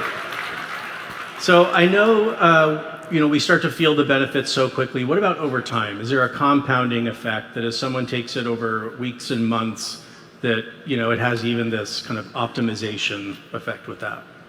Yeah. So what we've been doing up to this point is in our research, since we haven't had the machines for people to take home with them, all of the studies so far have been on drinking 1 glass of water. What happens when you take a baseline reading, you take someone's blood, urine, bioelectrical readings, you give them the water, and then you check back 1-2 minutes later on some test, 20 minutes on another test. So that's the time frame that we've been working with. Now that we're getting the machines manufactured in their final form, now the testing that we're going to look at is the telomere testing and the genetic panels. So what we want to know is when we've done telomere testing in the past, you need 6 months to see a difference between before and after. On the genetic testing, let's say it's 4-6 months. That would be around the window. So what we'll do essentially is take 20 to 50 people in 2 different studies, have them take the machines home with them. They'll have a glass of water every day, and then we'll measure their blood and urine and bioelectrical readings over a course of 6 to 9 months, and then we're going to see, do these people become physically younger over that period of time? Can we measure that? So those are going to be important studies that we've done, which we haven't gotten to, but people would expect to see especially changes in their cognition over a period of the first few weeks of using this. And if they're exercising, the change in muscle growth is extremely rapid, first 2-3 weeks, as long as they're loading with protein. Wow, that is incredible. Yeah. Can you share a little bit more about how this works in concert with the other LifeWave products, kind of making it a 1 + 1 = 10 type of equation that I know doesn't work in your world, but that's my math there. So marketing math. Yeah, that's marketing math. Thank you. Okay. I'm going to answer that. The one other thing that I wanted to point out, it's Please. Not on this prototype. This is one of 10 prototypes that came off of the lab. There's also another cartridge in here. And so the filters get replaced. One filter gets replaced every 6 months, the other filter every year.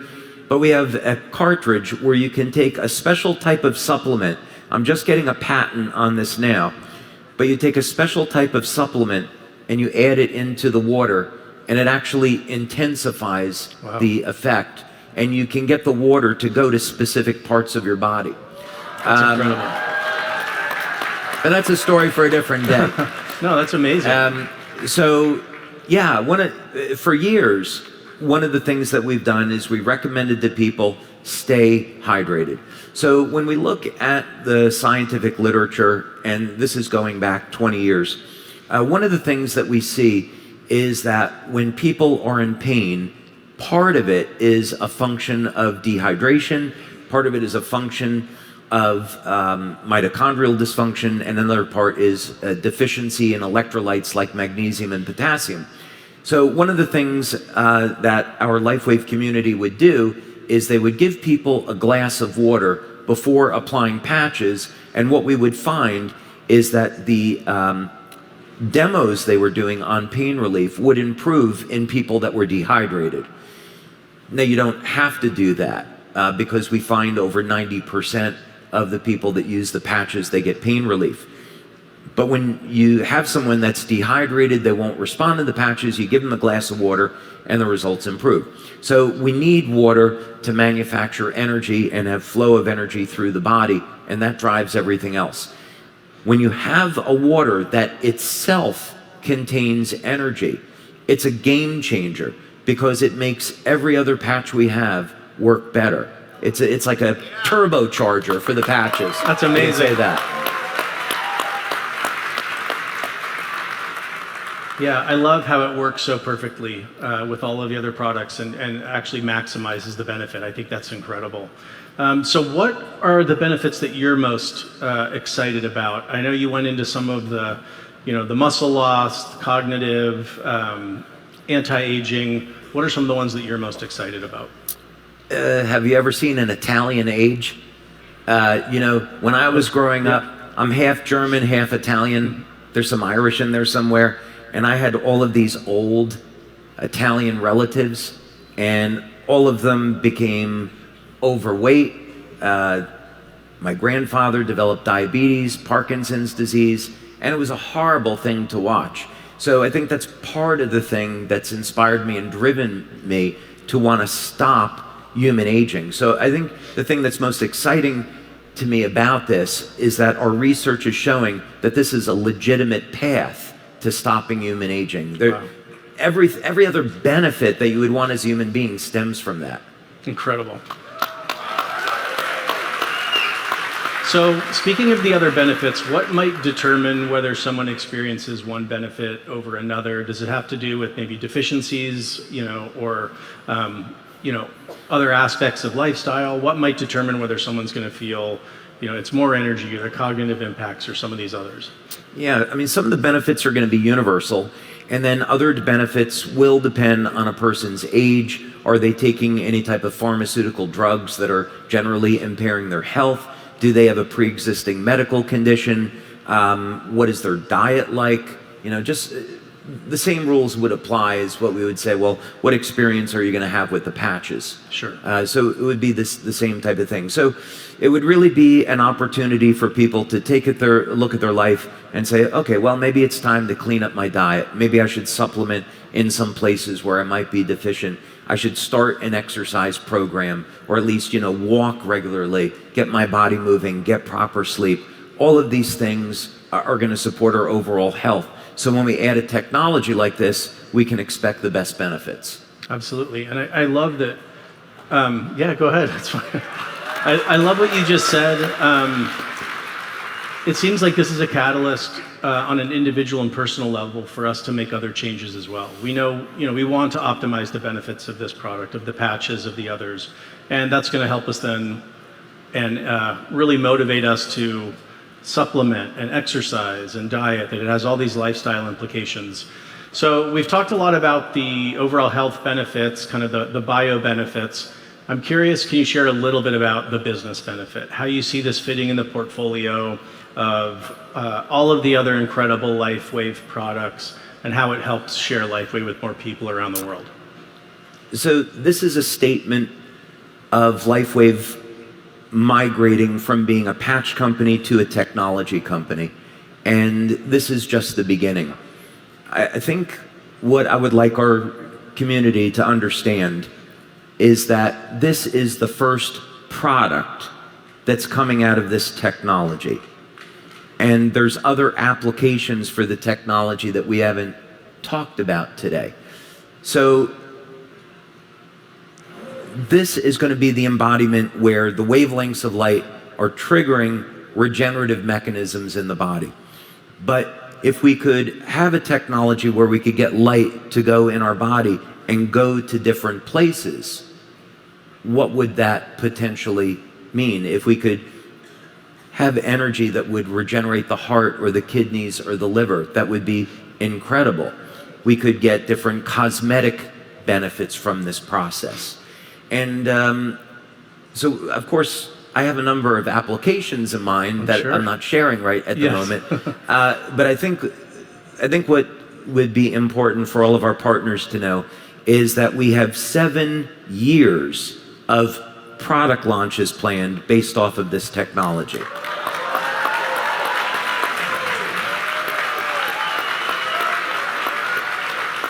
So we're thinking, as business owners, we want to be looking at how can we shelter ourselves from competition? How can we innovate? How can we stay ahead of the competition? How can we continue to expand our money earning potential?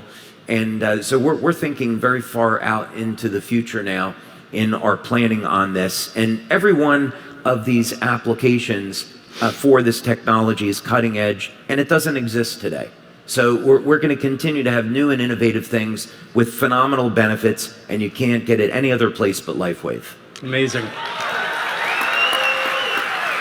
Well, I'm excited to hear that this is just the beginning of the application of that technology. I'm super excited to get one of these in my home as well after the launch.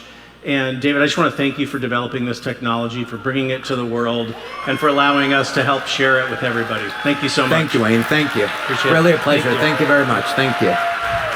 Wayne Moorhead, everybody.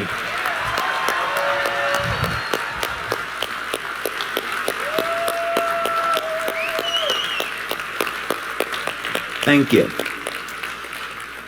Okay. Now it's time for me to ask something of all of you. Uh-oh.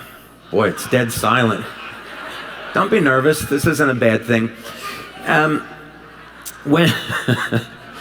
When we were planning out this conference, we were coming up with all different types of ideas, and my staff said to me, what do you want to do to celebrate 20 years?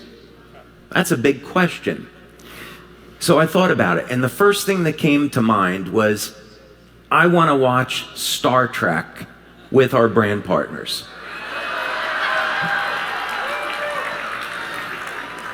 And so my idea was to have a Star Trek marathon. Thursday night Star Trek, Friday night Star Trek, Saturday night Star Trek. That's what I wanted to do. And fortunately, saner minds prevailed. And Jim and I came up with this idea for the drone show. Jim and I planned out.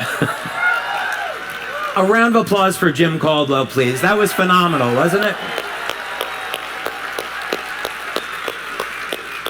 And then, of course, we got the opportunity to have the original Blues Brothers, so we couldn't say no to that.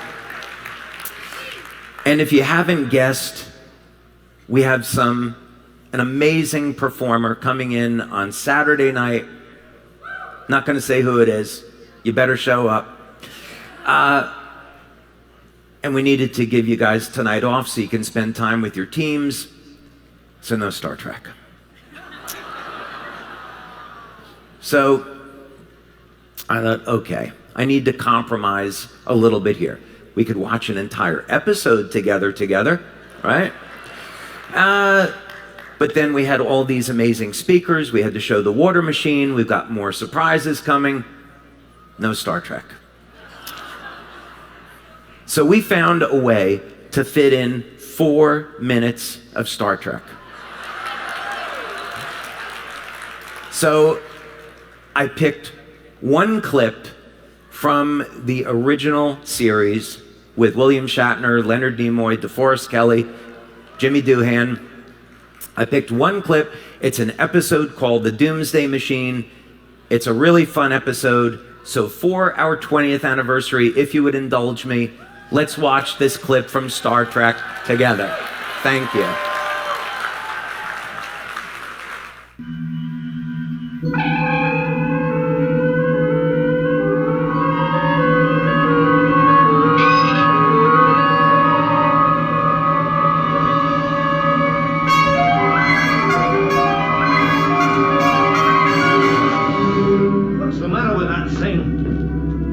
It's a power drain somewhere, sir. I almost lost you. It'll never work like this. It's the main junction circuitry. I'll get it. Bridge. Transporter malfunction. Transporter is out, Captain. You'll have to stand by. I can't. Power level's dropping too fast. He'd better hurry. Acknowledged. Mr. Scott, speed is of the essence.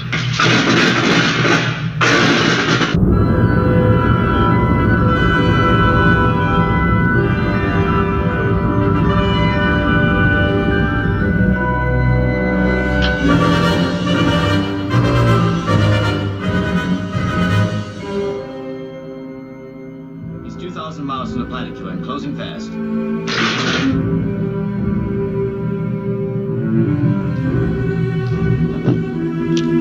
Bridge, transporter operational. But this jury rigging won't last for long. He's got to come off now. I'll stand by here. 1,500 miles in closing. Captain, transporter operational, but just barely. Prepare to beam me aboard on my signal.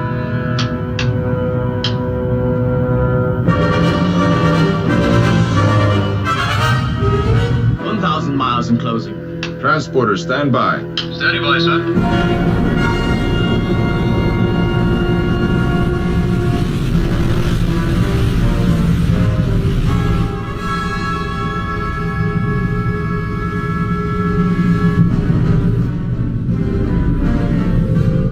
500 miles in closing.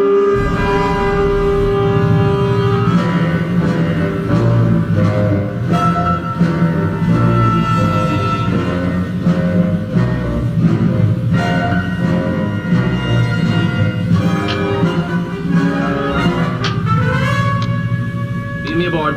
Energize. Energizing. Bridge, it showed it out again. Oh, gosh, it's wrong.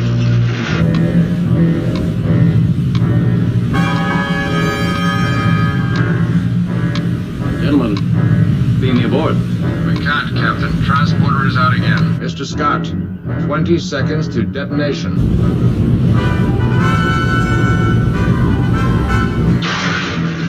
Mr. Scott. Mr. Scott. Try inverse phasing.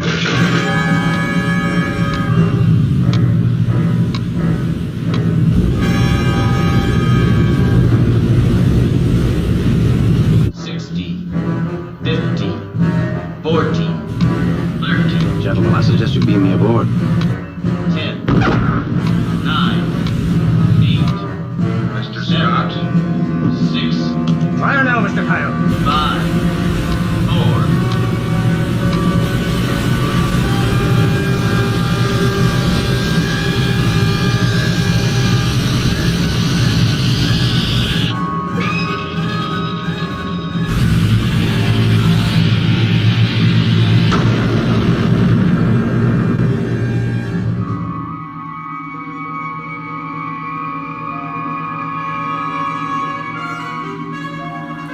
Bridge! We got him through!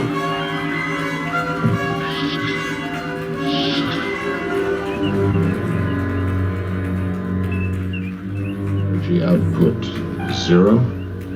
Radiation level normal. Ladies and gentlemen, William Shatner! Whoa.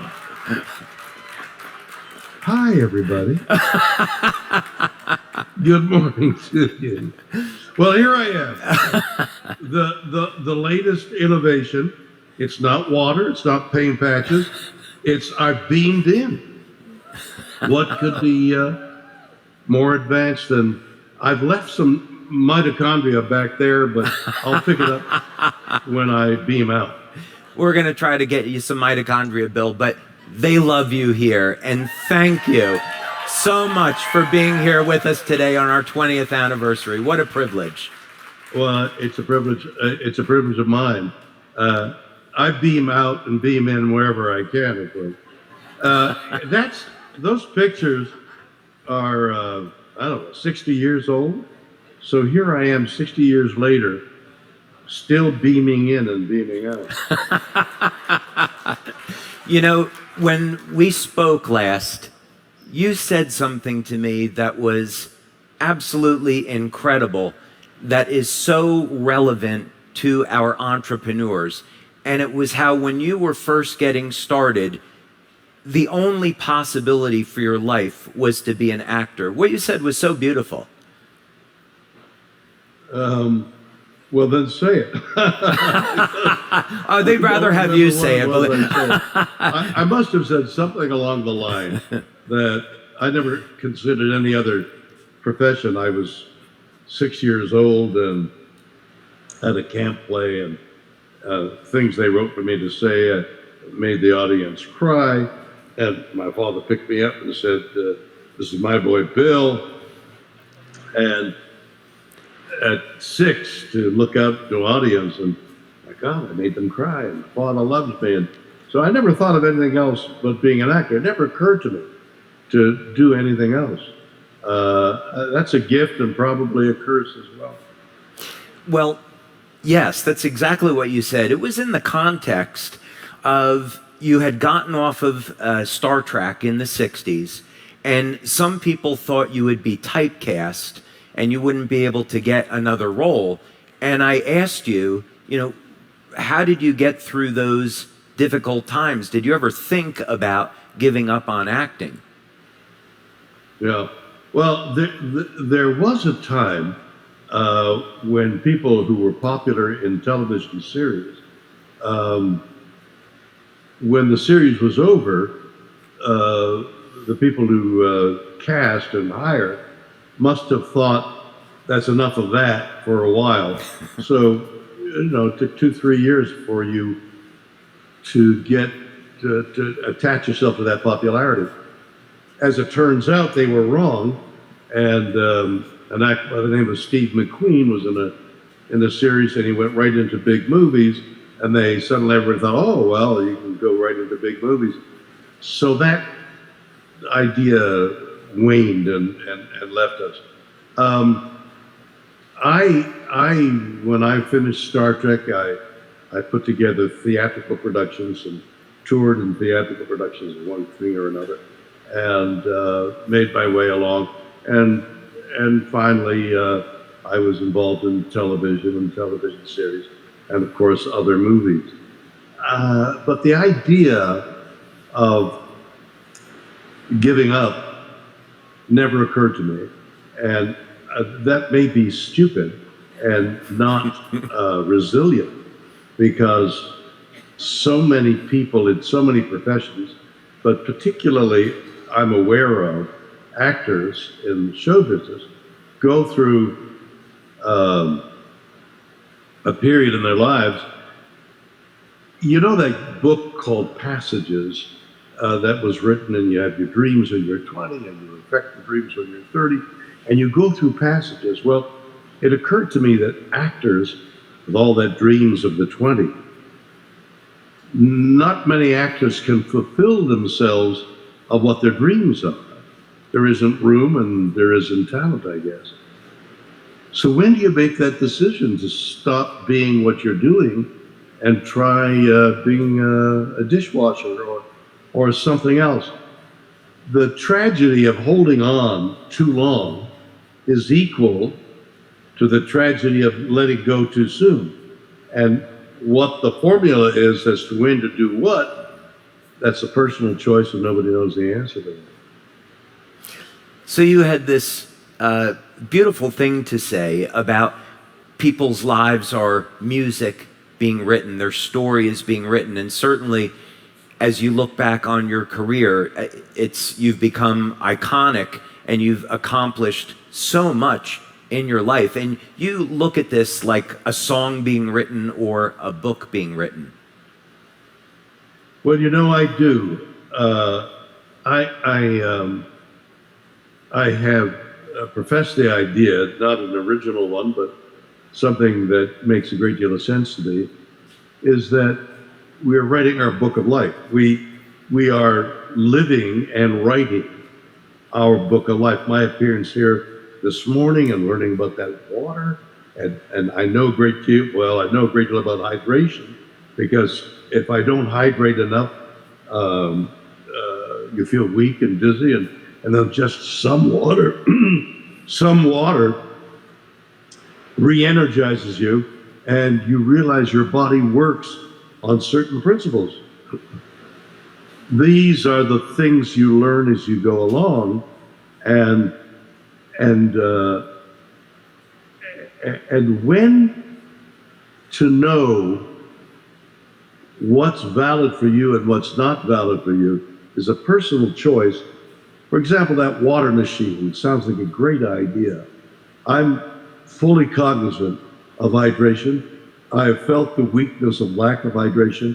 I've done some study of mitochondria and its energetic propulsion of cellular life.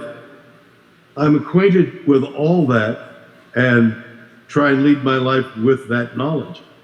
What I guess I'm saying to you is we all need to continue our education, personal education, and make decisions on our life based on what it is we're acquiring. We're not born with this knowledge. We have to acquire it. So things like what you are doing, this new technology that we're all on the lip of, as we all know, technological advance in the next 10 years will be profound. Things are going to change everywhere. Society, business, everything is going to change given these advances in science. My being with you today is just the beginning of a personal appearance, for example. A couple of years ago, I was asked to come to Australia to talk. It wasn't in my schedule, but using this technology, I beamed into Australia and talked and had fun with a group of people for half an hour. It's new technology, new knowledge that will propel us, and we must be aware and stay aware of stuff like you're talking about this morning. And of course, we love this hologram technology, and we're using it today where we're now here in Dallas and you're in California. We've done meetings where I was in Florida and gave a presentation in South Korea. What are some, you love to look towards the future, and I know you're a fantastic writer. What's something about the future that you're really looking forward to that maybe we don't have today? Well, I'm of a certain age, and gosh, I was at lunch with my granddaughter yesterday, and I'm saying to her, if we're going to talk, if we're going to share any secrets of our life, I'm saying to my granddaughter, you better do it now, because I never know when. On the other hand, the possibilities of extending life to 110, 120 are very real. We're almost there, and I'm very healthy, and if I can avail myself of this new technology, of these life forces that are being invented and being administered, if I could avail myself of it, I'm going to.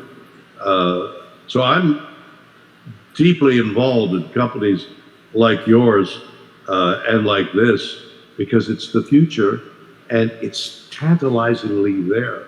We're just there. We're making it. AI is just coming in. We have no idea of what artificial intelligence is going to do to our lives, our social and personal and business and romantic lives. We have no idea what's about to happen. We have some conjecture, but it changes every day. Well, I think speaking for the LifeWave community, we would like to keep you around for many, many years to come. Well, hand me a glass of water right away. We will get you a water machine. Absolutely. So thank you for spending time with us. What a gift for you to be here. Thank you so much for being here with us. What a wonderful company you have working on the edges of technology the way you are. Thank you so much. Very much. Thank you. William Shatner, everybody.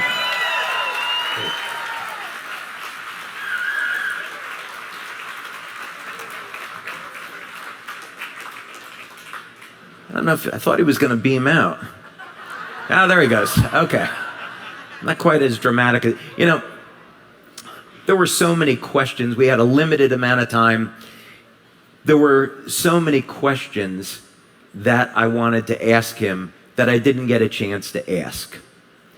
For example, like in episode 35 of Star Trek, when him and Spock were trying to break into the safe, what was the combination to the safe?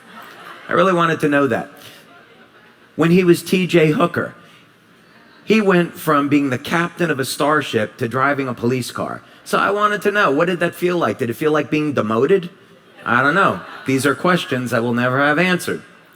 But anyway, it's been an absolute pleasure to have this time, have William Shatner as someone from LifeWave's past, who we did a TV show with, being able to be with you all here today for our 20th anniversary.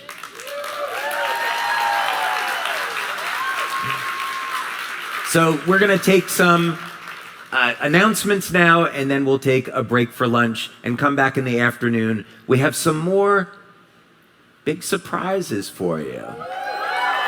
Thank you, everyone. It's been a wonderful morning. Thank you.